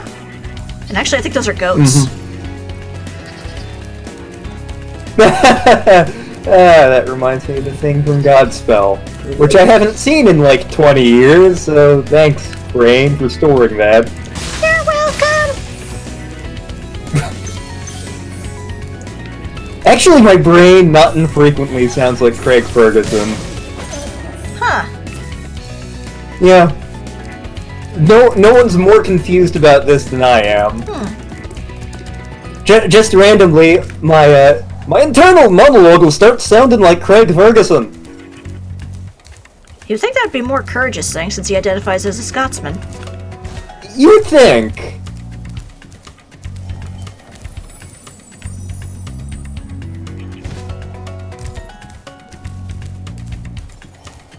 Also, there is reason for me coming back up here.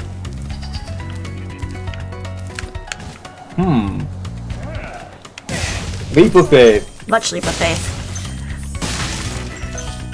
It's like, screw you, Assassin's Creed, Spyro did it better.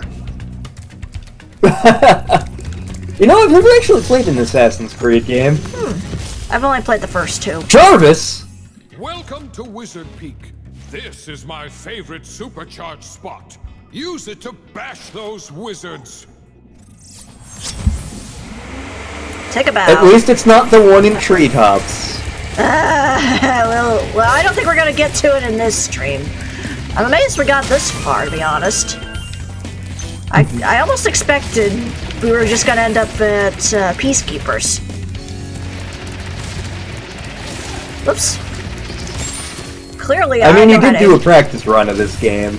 True, but sometimes practice runs can only get you so far. Yep.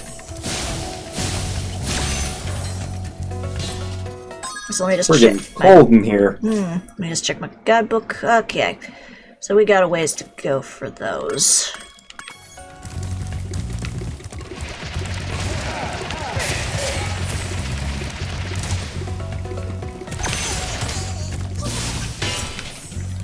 I was so disoriented I thought I could flame metal. Don't flame metal, she's our buddy. You did not Flame think that guy instead. He's blue and a bastard. He's a smurf? La la la la la la la la. Well, they're all sad because Luigi ate their house. They deserved it.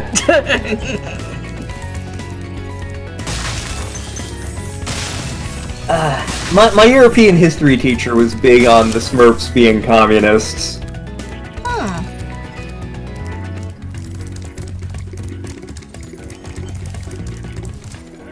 Do you know what Smurf stands for?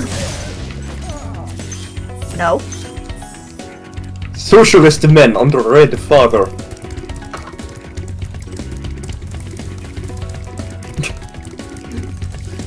Yeah, I remember when we were talking about the formation of the Soviet Union in European history, like, he spent a while talking about how the Smurfs are secretly, communist propaganda. Huh. I mean, we discovered something fascinating about Alf today, so...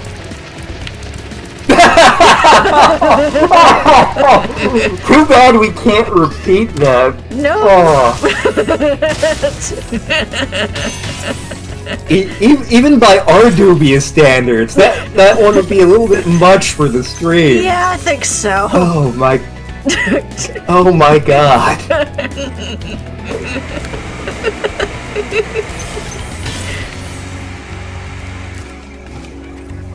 We can say it in one of the Raven streams. We don't have standards over there. True.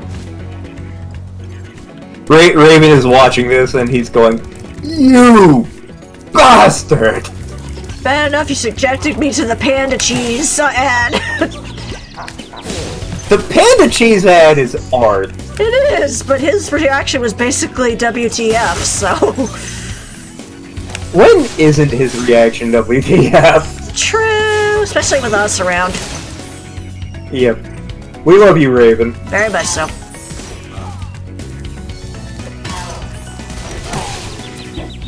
Watch where you're swinging that club, pal. Okay, we need to find a goat. That could go in so many directions. Oh! Or I could just... Or I could just, do that. Drowning sucks. Yeah.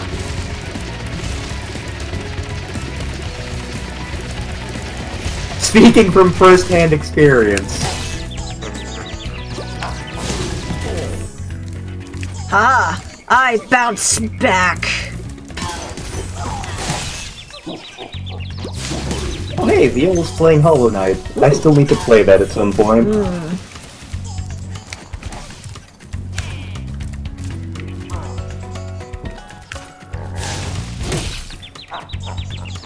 that off.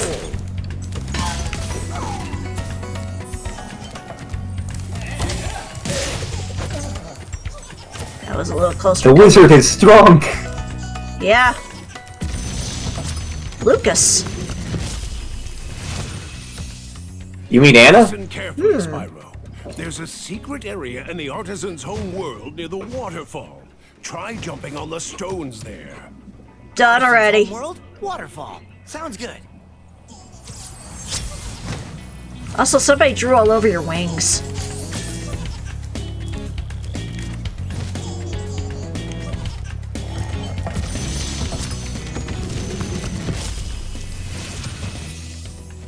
Well done, Spyro. Thank you for releasing me. Friggin' birds.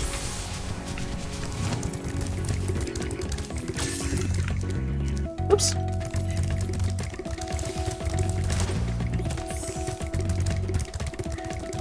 Hello. Does anybody know where I may procure a goat?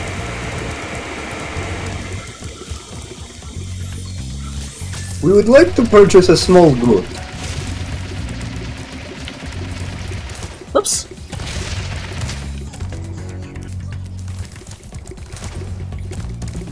Sorry, my We will name's a drill little into bit the off. heavens. I have no idea what accent this is anymore. What the hell is happening?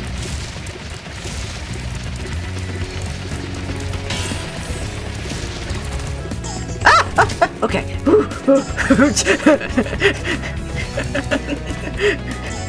Crisis averted! No, we saw that.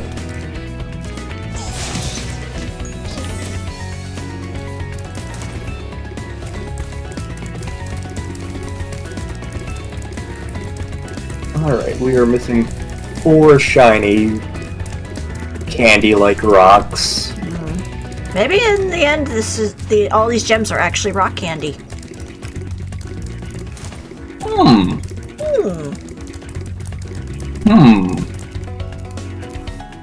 Goat! Thonk. Goat, goat, goat, goat, Goat, goat, goat, goat, goat, goat, goat, goat, goat, goat, goat. Play dead now!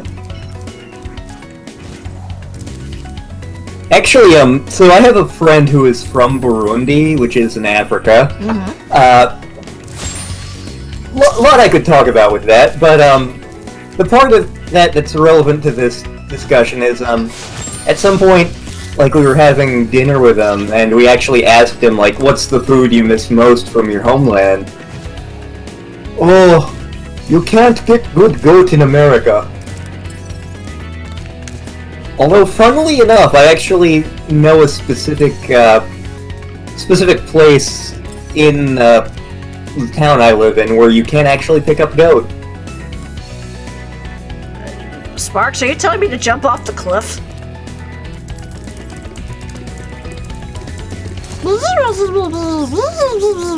Okay, thanks, Sparks. My mother was a saint! Do we even know if they have mothers? That's why we've only seen male dragons. My god, every dragon in this game is gay.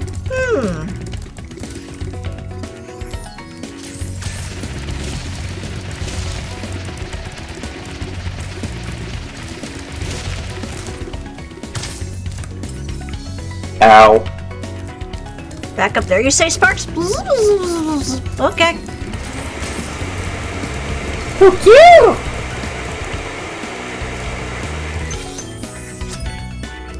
Oh, here they are. Well, that's convenient.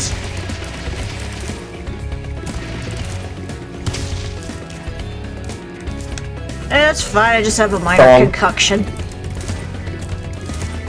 Only 20% loss of brain fog! It's fine, my traffic cone horns protected me. Yep. Always wear a traffic cone. Always. Indeed. Fire. Hi, Vivi. Bye, Vivi.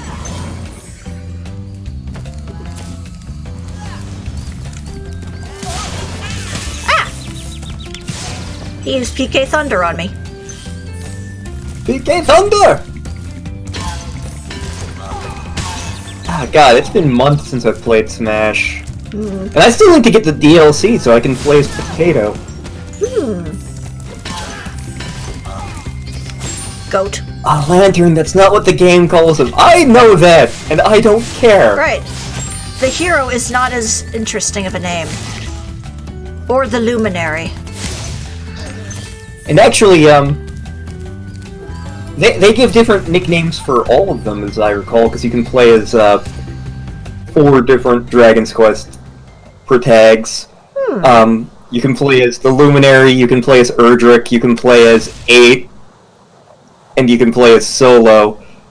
But to me, they will all be one long line, one long heroic lineage of Potato.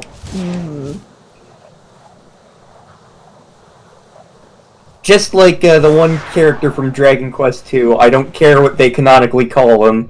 To me, he will always be Prince Cookie.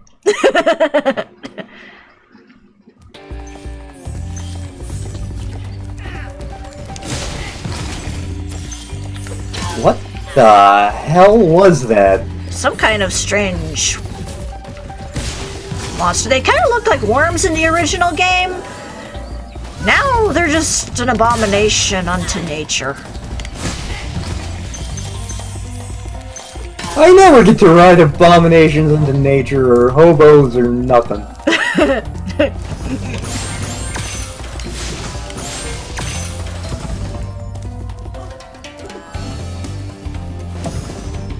The Stairmaster.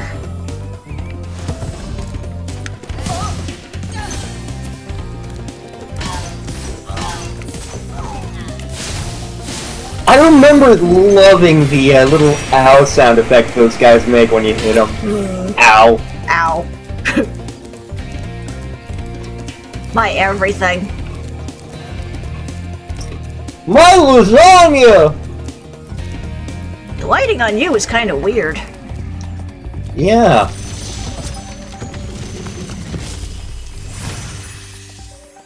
Oh, Spyro! You're not afraid of those big, noisy, gigantic, awful beasts, are you? Of course not. Oh, good. I didn't think so. In the original one, you had a shaggy haircut.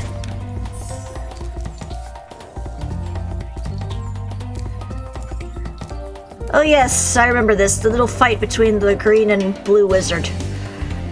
Yep.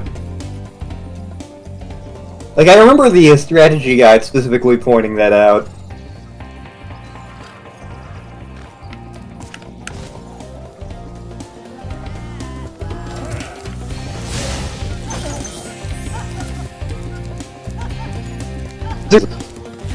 Okay, Discord's back. Welcome back.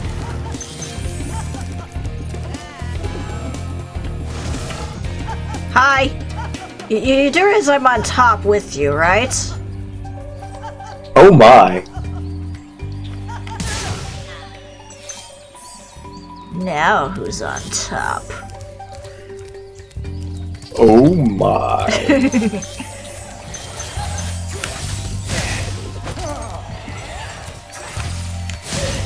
Man, all you can do is just throw ice? They only have the ice materia. Huh. It turns out Spyro is just a nexus for every JRPG ever. I can believe that. Maybe he's related to Bahamut. Maybe that's his destiny. Ooh. That would be awesome.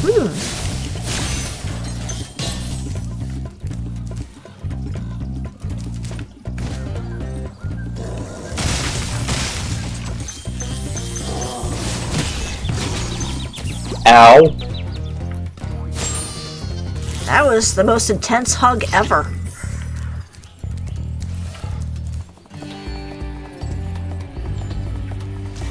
Open up, I have cookies! Flame cookies! Mongo!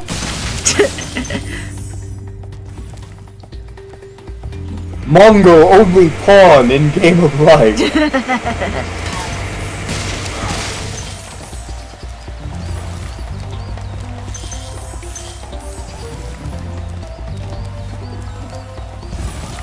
This has been one of the stranger streams we've had because just because of since we don't actually have to focus on a story. Yeah. Our conversation has just kind of been going all over the place. Pretty much. Kind of like our DMs. Thank you for releasing Yep. me. I think that one was a little Meg's drunk. D&D character have those goggles? Probably. I wonder if he likes custard.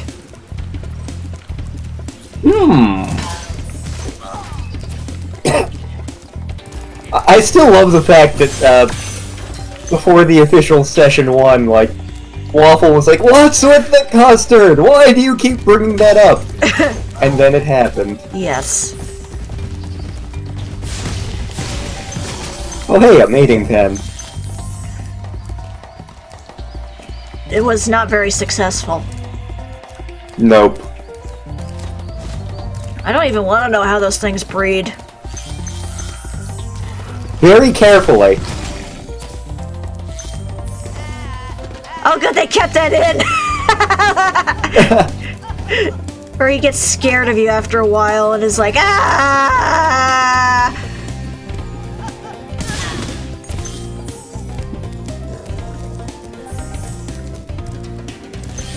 Don't wake the baby! Damn it. Don't wake Daddy. I actually saw that game in the store the other day when I was Christmas shopping. Ooh, it's still a thing, really? It is! Huh. I know that, the therapy office at work for a while had Mr. Bucket on the bucket of fun, Mr. Bucket. Put your balls in my mouth, Mr. Bucket. I know I've seen Elephant a few times. Yeah, I think he's in the autism lab where I work. Well, he was anyway. Xander, what are you doing in this game? Great work, Spyro. If you keep this up, you'll learn all the tricks of the Magic Crafter's world. Actually, it does kind of sound like some of Xander's voices. A little bit.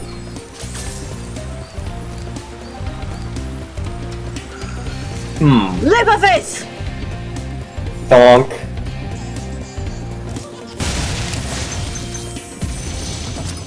Kelvin Klein? 0 Kelvin. Remember that these blue thieves have stolen eggs outside the Magic Crafter's world as well. Don't worry, I'll take care of them. You know, after I free you guys, why don't you actually do something? Yeah, that would be helpful. It's like, you guys can fly to the other worlds, you're big and strong, why are you relying on this tiny purple dragon?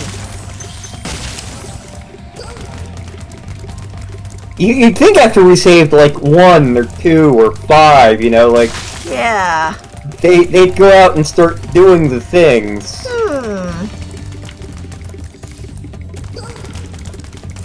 Like, even at the very least, give us a ride to Nasty's world so we can deal with him. You know, pick up a gem here or there. Yeah, be like, hey, thanks. Here.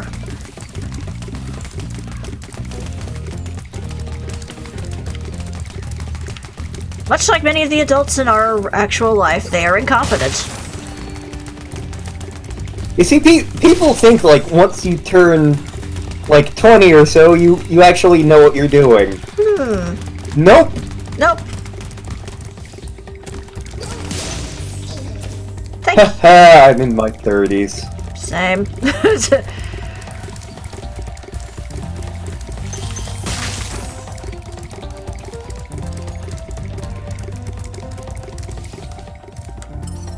Okay, back the way I came. Alright. Fireworks! Yep. Hang on.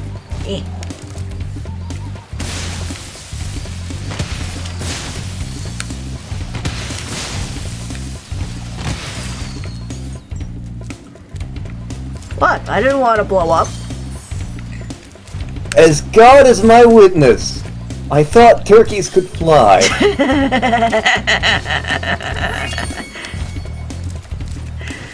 No one's gonna get that reference. No! No!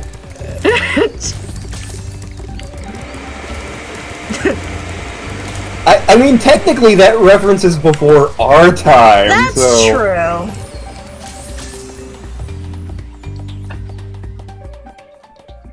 Wait till I start referencing, like, Night Court or something.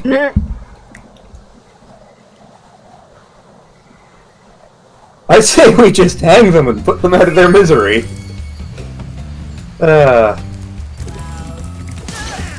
Haha, old sitcoms.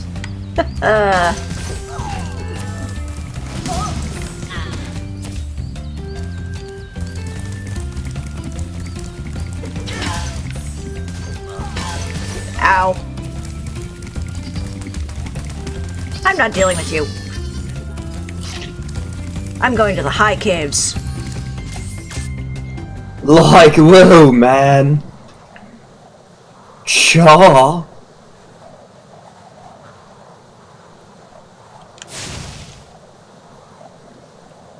Actually, given the look of some of the critters here, maybe. Spyro is just a drug trip.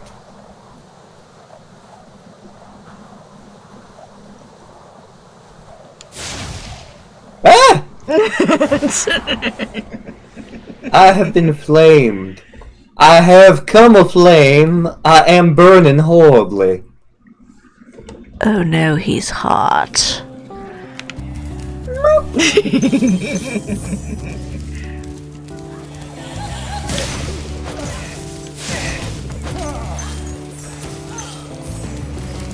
Excuse me. You're fine. I haven't been sleeping well for like the past month. It's great.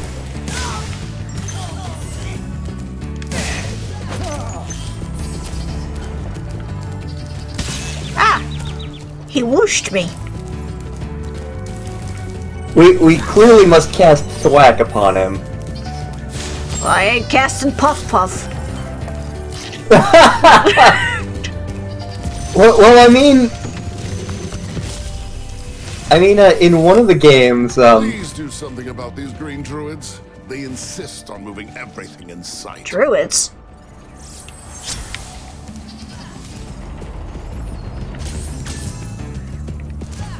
in one of the games, B-Dragon is just called Puff instead of B-Dragon.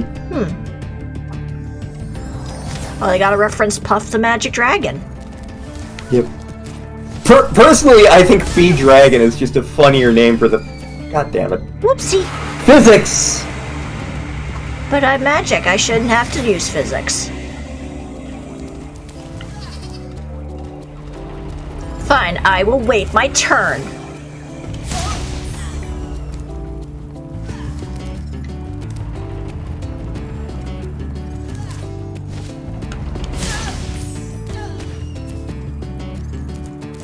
Whee! Like, in some of the older versions of the Dragon Quest games, like, the names of the spells were a little bit more intuitive, because it's like, heal, heal more, burn, burn more, burn most, be dragon. It's like, you look at the name of the spell and it's like, oh, I know exactly what that does. Awesome.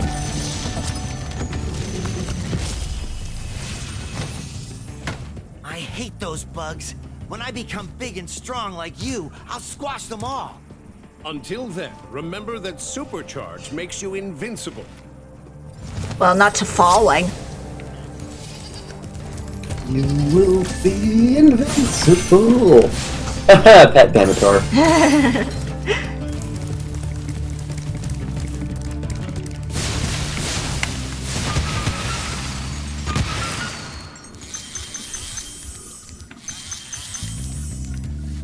Thanks for the shinies. Nom.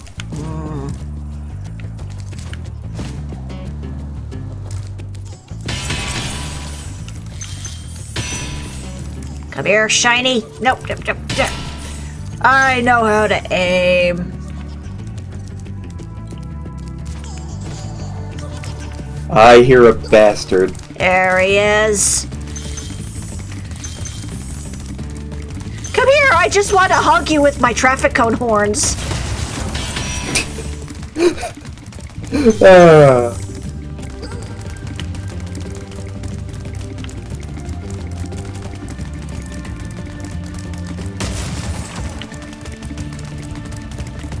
And then those blue bastards tortured him so much that he decided, I'm gonna go hide in a mysterious space station with a goddess. Yep.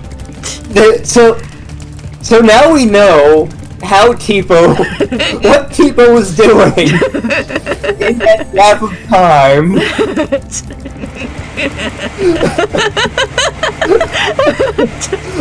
Oh, wow.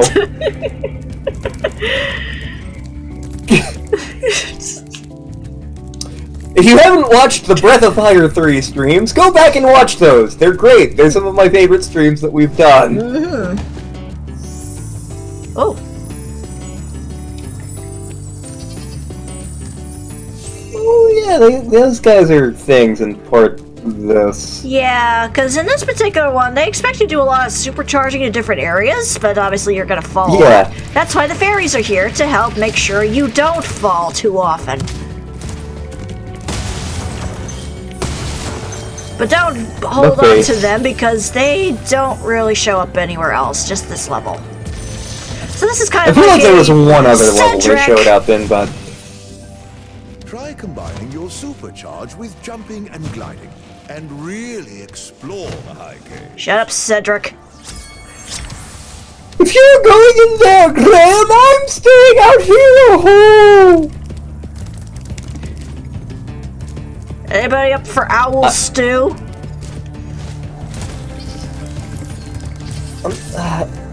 I think it's Freddy Farkas where they stick Cedric in the game somewhere and he dies.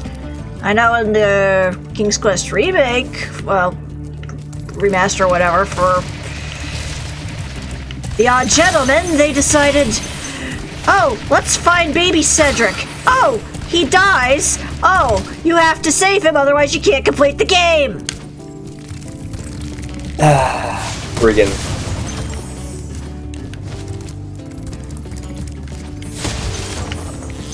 Also, yes, those spiders, they're invulnerable until you supercharge them.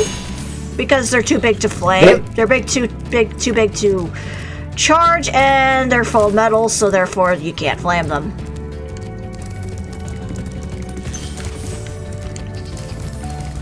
They are bug/steel type, which is one of my favorite type combinations in Pokemon. Oops. Gives us things like... don't know how to aim clearly. Okay. You're doing better than I do at this game.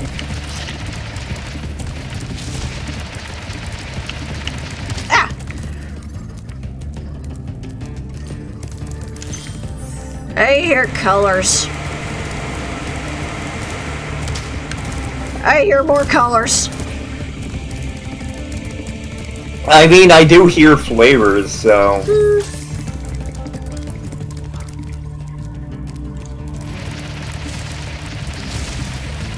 hang on, I'll be right back. Okay, I'll just be here. And... pow! It went alright, although it feels like it's still very disorganized. Yeah, like it was kind of changing the arrangement of things. That's a lot of spider webs. I wonder if they make metal spider webs then. Random last thought, but that's fine. Okay. So I think now all that's left is go up here. Ah, no, you don't, spiders. Ow! Don't you dare. Oh, no you don't! Ha-ha! But now we get introduced to another part of the game. Another mechanic. Apparently, Fairy's Kiss gives Spyro a stronger flame.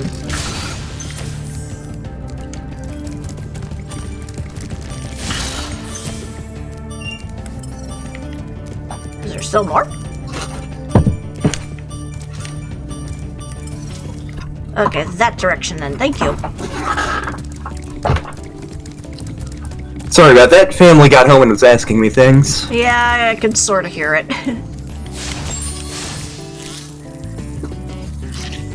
You just missed Spyro getting kissed by a fairy. Spyro getting kissed by a rose on the gray? Sure. Whoops. Thonk. Has anybody seen my teeth? Does anybody really know what time it is? Does anybody really care? As I was walking down the street one day.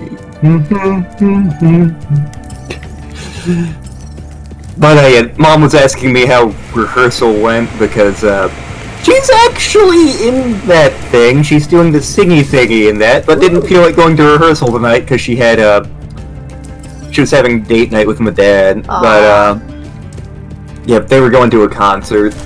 But yeah, I was like, yeah, but rehearsal is a little bit disorganized, and we're a little concerned. And my mom's like, oh, isn't the thing like next Sunday? Yep.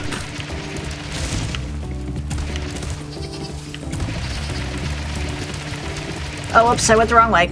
Oh, I did that so nice, too. Oh, well. That looked awesome. It felt awesome.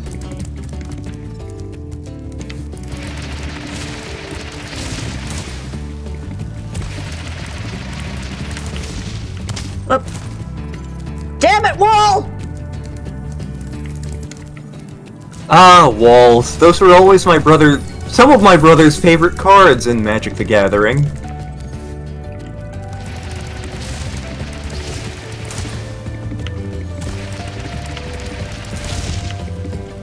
Oops. Good catch, fairies. So yeah, as the game goes on, the supercharge challenges, they get challenging. They're a thing. Okay, that didn't work. Oh, okay.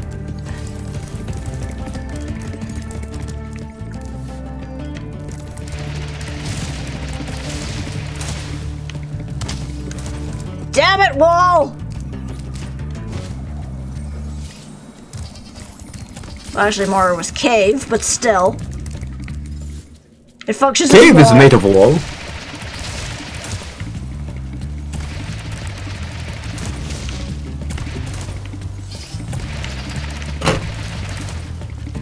Oops. It's fine, I have fairies.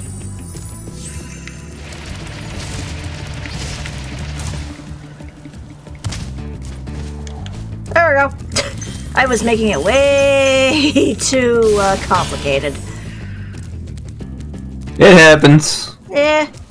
I thinky too much in my brain hole. Brains. Trench coats?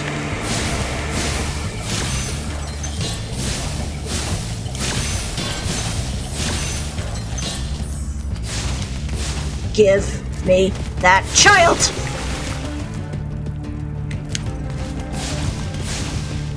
Not quite sure how that child was made, but we are going to get it back. Gotcha. Well, when a daddy dragon loves a daddy dragon, wait. I was gonna say, where does they store it? Unless it's like that one breed of lizard that can change its sex.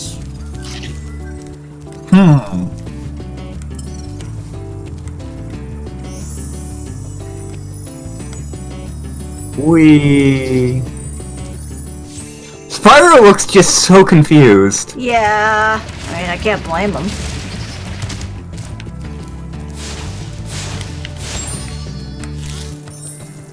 Oh, that one actually had a... Are you back the other way?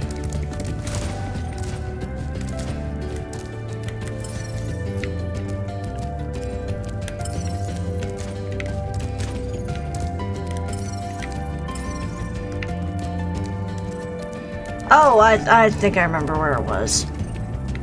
Ta-da! Leap of faith. Much leap, much faith. Much shiny. There we go.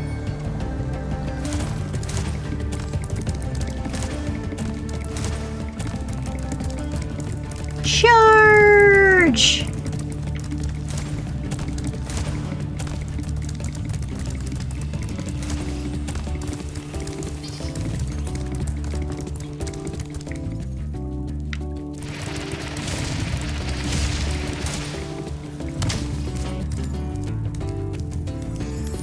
Thunk. You win this time, Wall. I can't remember if there was like a wall you had to scoop through at some point in the game. I know there's at least a couple in 2. You don't have a supercharge in that one for that, but there is points where you have to smash a wall open.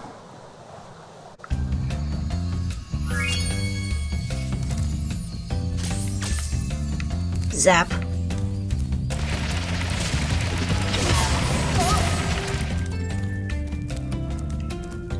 Man, that lagged hard. I exploded. Let's see here really quick. Okay, looks like I got all the levels, so now it's the boss and the flight levels. Boss and flying.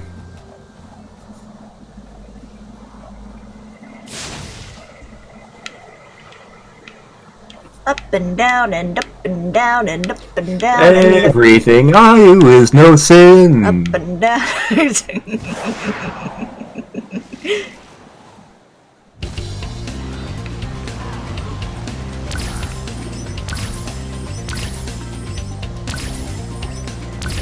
Oh, these ones are multicolored. Shiny. Not shiny. Oh, thank you for pointing that out to me, Fairy. I did not know I had to go this direction. Where did you get that giant arrow anyway? From the Arrow Mart.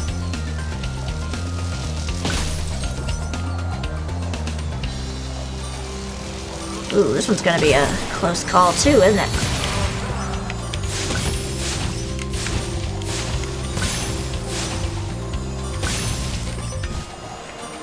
Okay, that's a problem. Crash! Bandicoot. Spyro the Bandicoot. I mean, there was that Game Boy Advance thing where they actually had Spyro and Crash collab. Yeah. I never played it. I tried to forget that existed. I own the Spyro copy, my brother owns the Crash copy. Oh.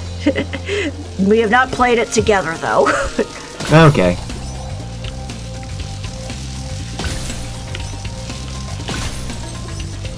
It was weird because it also had Cortex's niece Nina in it, which you only meet in Twinsanity. Yeah. And for some reason, she was not very smart and thought Spyro was a puppy. Puppy! Yep, she was basically, literally the boss fight for her was, oh, I want to play with the purple puppy! And then she has a temper tantrum. That sounds like Baby Bowser from Yoshi's Island.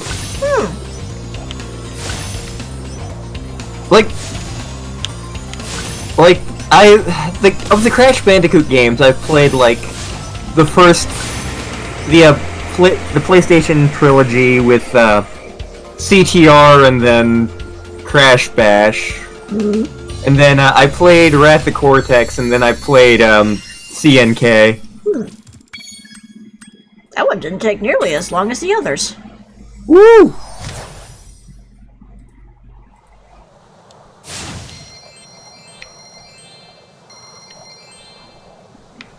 Wiggle, wiggle, wiggle. Wiggle, wiggle, wiggle, wiggle, wiggle, wiggle, wiggle.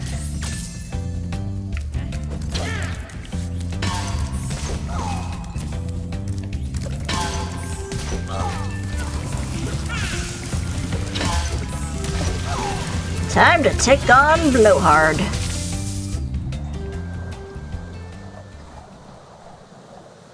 I don't remember much about this boss other than he exists. He's not a very memorable boss, yeah.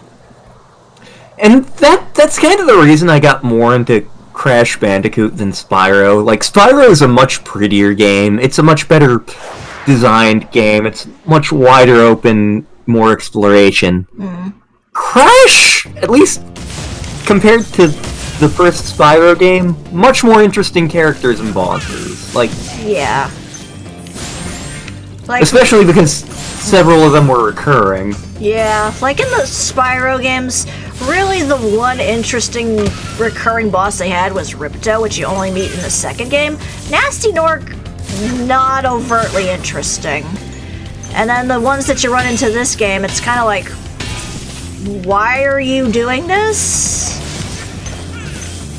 Were you a problem before Nasty Nork came, or...? Yeah, whereas like the Crash Bandicoot games, you go into the manuals, each boss has a little backstory and like personality and... Yeah, that's Blowhard. Nice sombrero.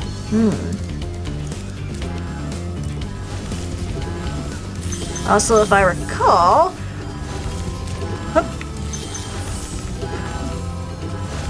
Don't mind me. Up and down.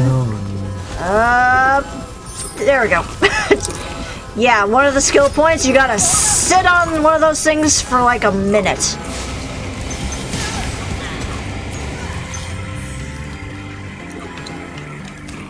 So I almost missed you, my little blue beauty. Ooh.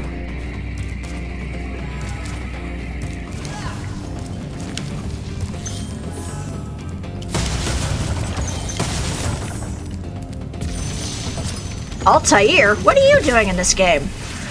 Isn't that Knuckles' granddad? Spyro, you have no idea how long I've been trapped in Crystal. And, neither do I. Who are you again? I'm out of here. How do your horns work? You've been trapped for like 2 hours, buddy. Well, to him, that might be centuries.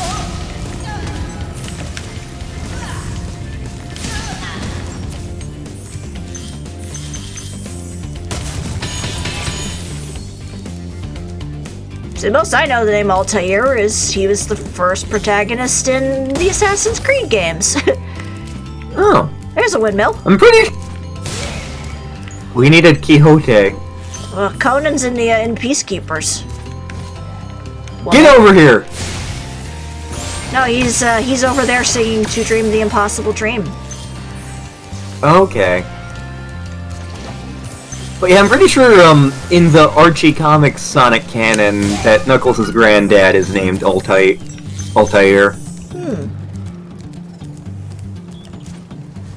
Wasn't that supposed to be a... Yep, okay. Never mind, I am full of crap.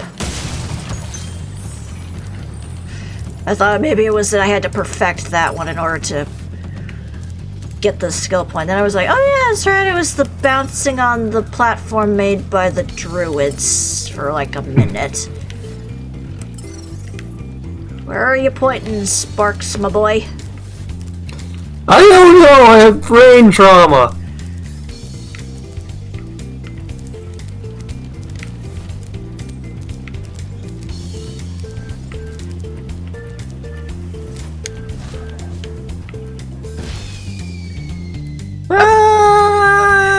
I'm still falling!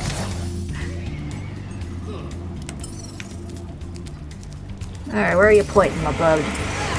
Oh. How did I miss that? I missed one blue... How did you miss that? I missed one blue beauty for another.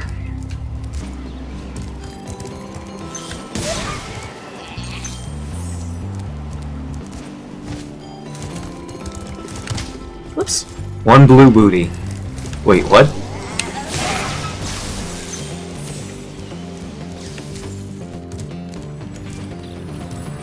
I think that was everything. Yes. Just wanted to make doubly sure.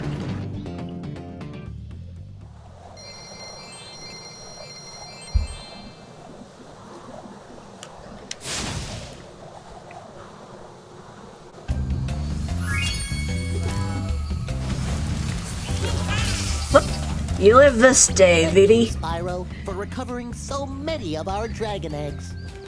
Hop aboard for the Beastmaker's world if What do you mean our dragon eggs? He's the mama, maybe? I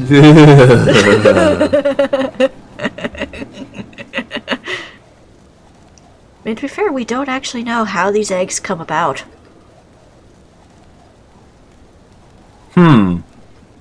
Unless maybe there's like an entire world with female dragons instead, and they just kind of migrate and have the eggs and leave. So you're telling me there's like booty call world? You never know. Huh. Dragons need loving too.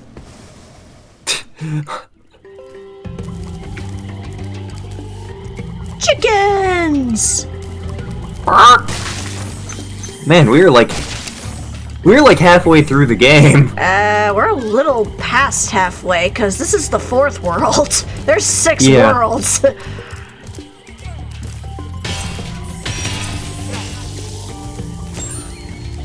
Like, if we were crazy enough, we could probably finish this in one go, but... Yep. It might not be a bad idea to stop pretty soon, just so that we have stuff in the next stream. Yeah, I think probably I'll just 100% this area, and then we'll just move on to the... and then we'll just close up for the night. Okay. Uno! Nasty North is turning our swamp into an electrified jump heap. And it used to be so beautiful. I'm sure it was. See, in the original one, Spyro was disgusted by this place. Was like, I'm sure it was. Yeah, he was definitely more sarcastic about that. Yeah. Now he's just trying to be very sympathetic.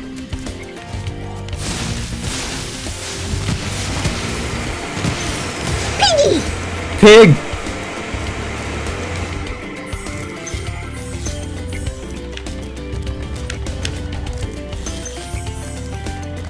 Piggy, what are you doing?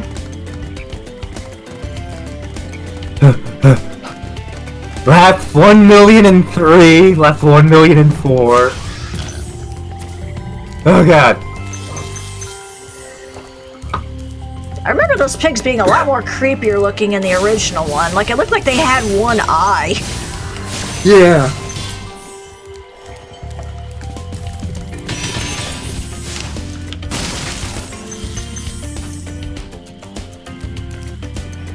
Also, if I recall, jump scare pig! Oh god. Who's up for pork chops? It's Katsudon time. Cletus? Nice hat. It's great to see you, but I gotta go. Where are you going? France. He's going down to the bayou. Ah. Bring back some gumbo. Gumbo.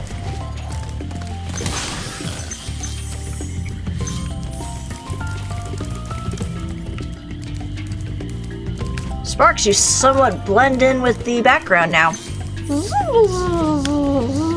Ah, no, not you. You will be saved for another stream. We are not doing that tonight. No. We are not doing treetops. No. We are not doing the Desert of Death.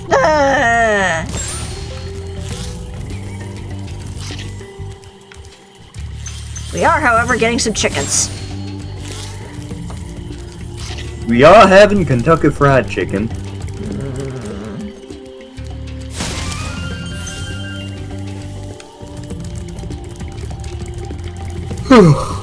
Excuse me. You're fine. Ah! No! Get out of the water!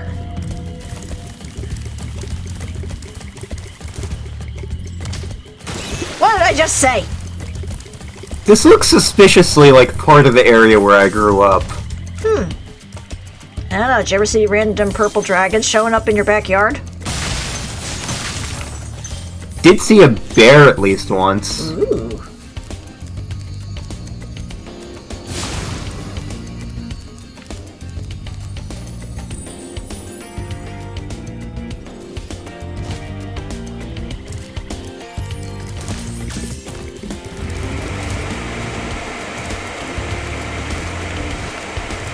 Remember to glide this time.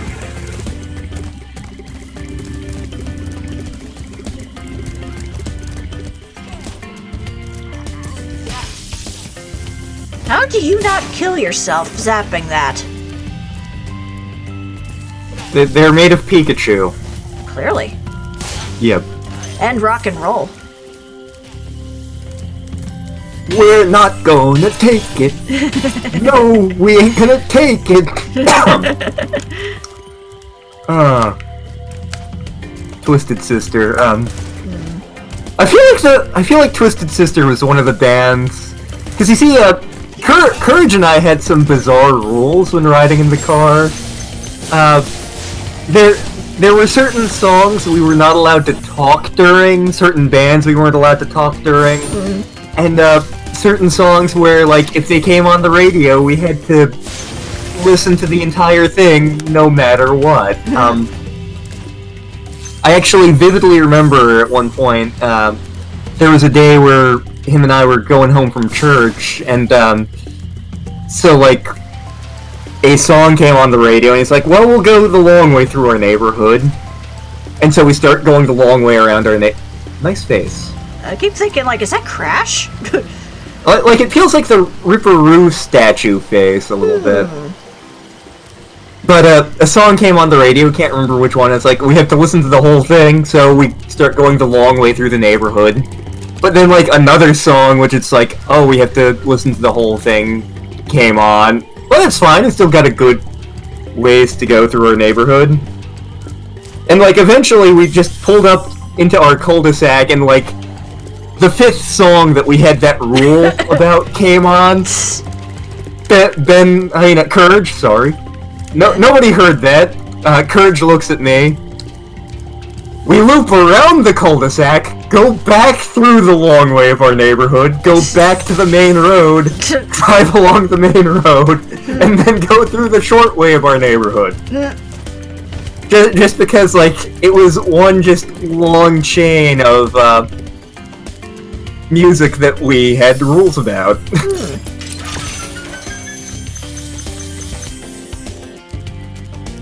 I also think, like, one Van Halen 3 song came on during that, and we had to listen to that just out of sheer morbid curiosity. I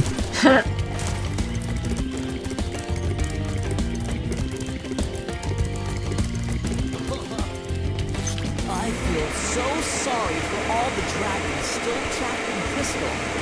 Maybe Cray! God damn it. Dragons, I'll feel a little better. Can I borrow your piece of wood? Okay, that is 100% on this area.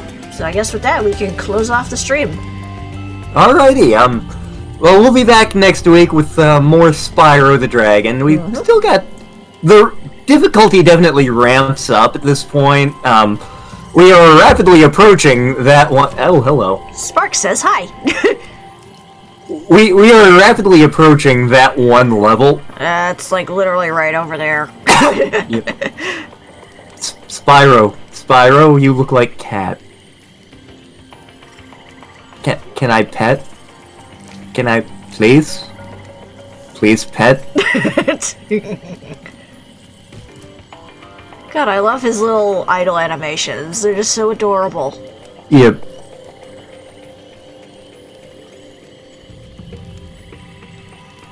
Meow. Hi, Sparks. Hi, Sparks. Waha! Waha! Sparks the Dragonfly! I'm tripping balls! I can believe that, considering his face right now. Yep. Do you think dragonflies are supposed to glow like this? It's the cocaine, baby!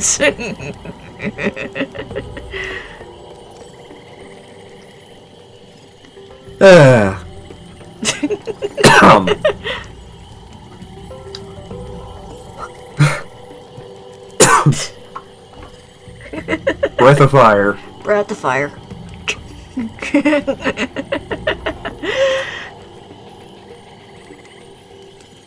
What?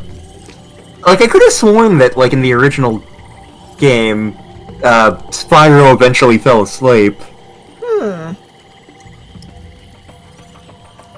I know that happens with Amaterasu and Okami. Aww. What? I know that feels, Spyro. Yep, I think he's getting a little sleepy. Spyro, are you a sleepy beep? Sleepy beep. Sleepy beep. Come on. He's really fighting it. You know you want to. He's really fighting it.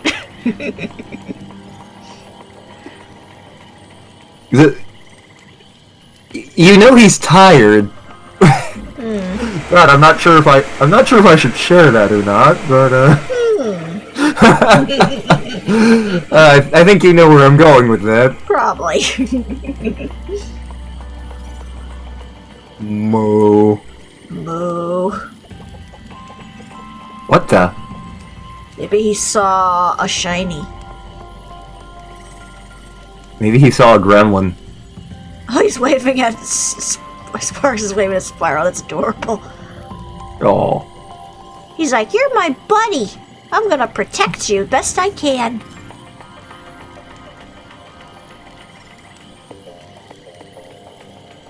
Come on.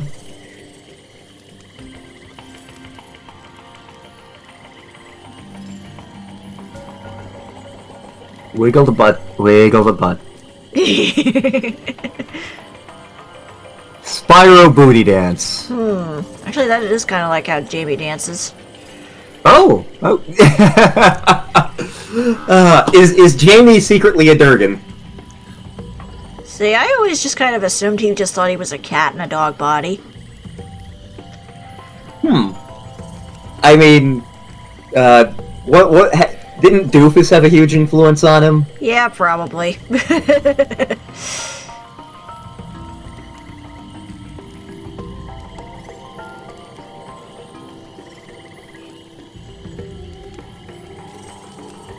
Spyro, did you just give up on falling asleep?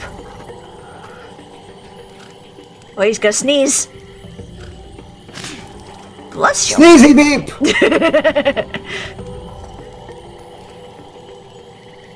Never get around a dragon with a cold. Yep. Do not meddle in the affairs of dragons. For you are crunchy and taste quite good with ketchup. Indeed. Oh, there we go. Aw, come on, Spyro, go bed. My favorite variant of the do not meddle in the affairs of blank thing is actually from Discworld. Because I think the original version is do not meddle in the affairs of wizards, for they are subtle and quick to anger. There's a character in the Discworld books. He's primarily just called the Librarian. He is the librarian for Unseen University, the Wizard University. Is this the orangutan? And, it's the orangutan, yes. Okay. But, at some point in one of the books, he just goes nuts and starts beating the crap out of bad guys, because orangutans can do that. Yep. Do not meddle in the affairs of simian wizards. They are not at all subtle. Ook. Sleepy beep. Come on, Spyro, go sleepies. I don't think he's gonna do it. Oh, that's disappointing. I know.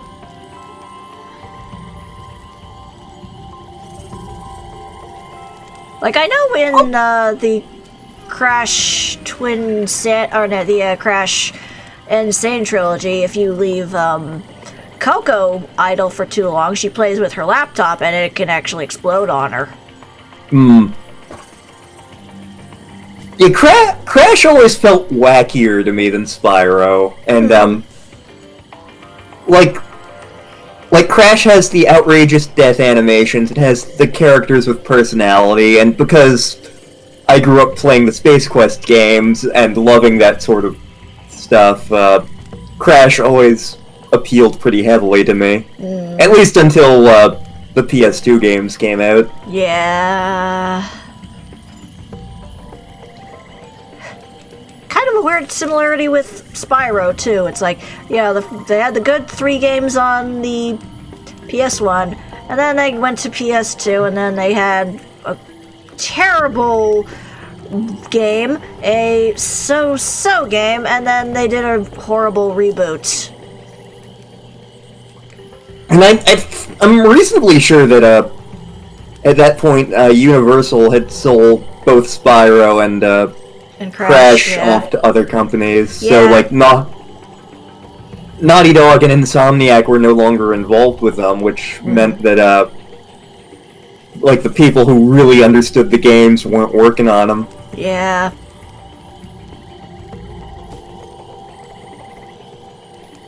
I know the people working at Naughty Dog, when they saw some of the later Crash games, particularly the ones after Wrath of Cortex, like Twinsanity and Mind Over Mutant, I think were the 2 main ones, but I'm sure there's another one in the middle there that they had opinions on. They were like,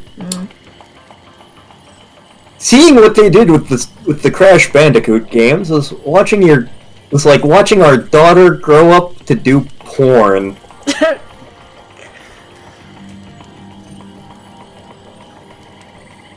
That being said, I kind of like Twinsanity.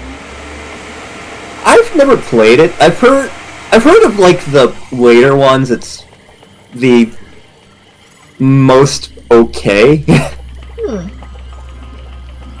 Like it's the least egregiously offensive.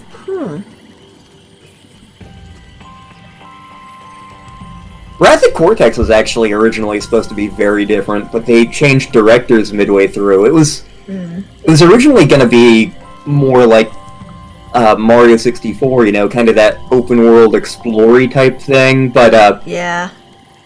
Like the director got fired and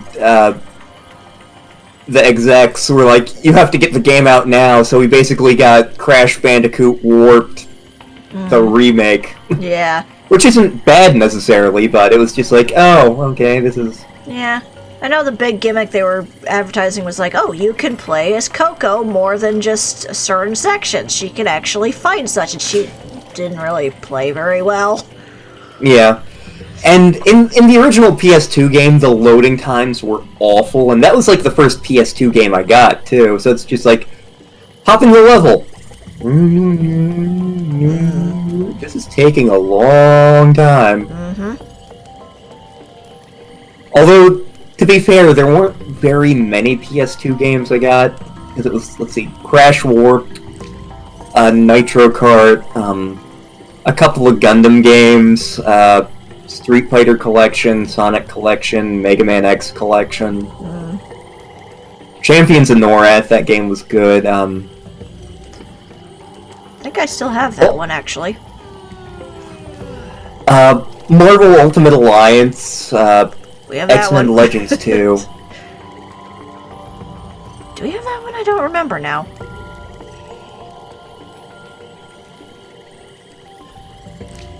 Yeah, he's just busy playing with his mohawk at this rate. I don't think he's gonna fall asleep. Go to sleep, go to sleep, go to sleep, little Durgan. Wiggle butt, chase the bug, and then go take a nice nap.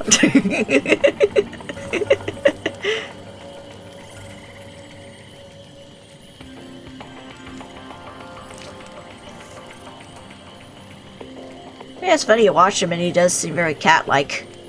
Yep.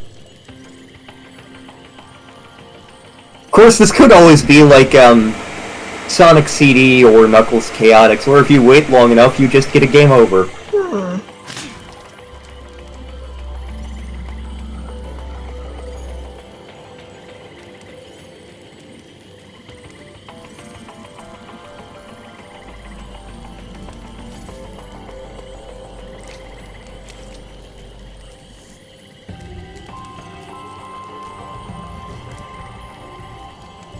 He is a stubborn little one, isn't he?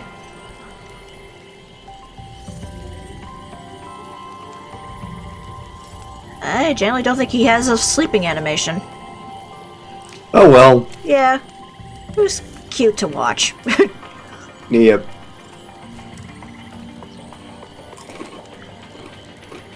So I guess with that, we'll wrap up the stream now, since if we go any farther now, it's going to be ridiculously late for everybody.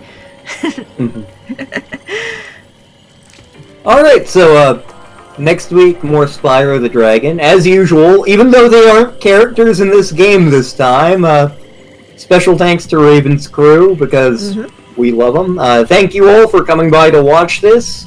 Thank you to all the people in the future who watch this. Be sure to tell your friends and to like, comment, and subscribe. Indeed. And, yeah, next week more Spyro, and the week after that, who knows? Yep, it's gonna be a thing we gotta figure out, because the main thing we want to wait till the new year to start, so... Yeah. But, yeah, good night, everybody. Night-night.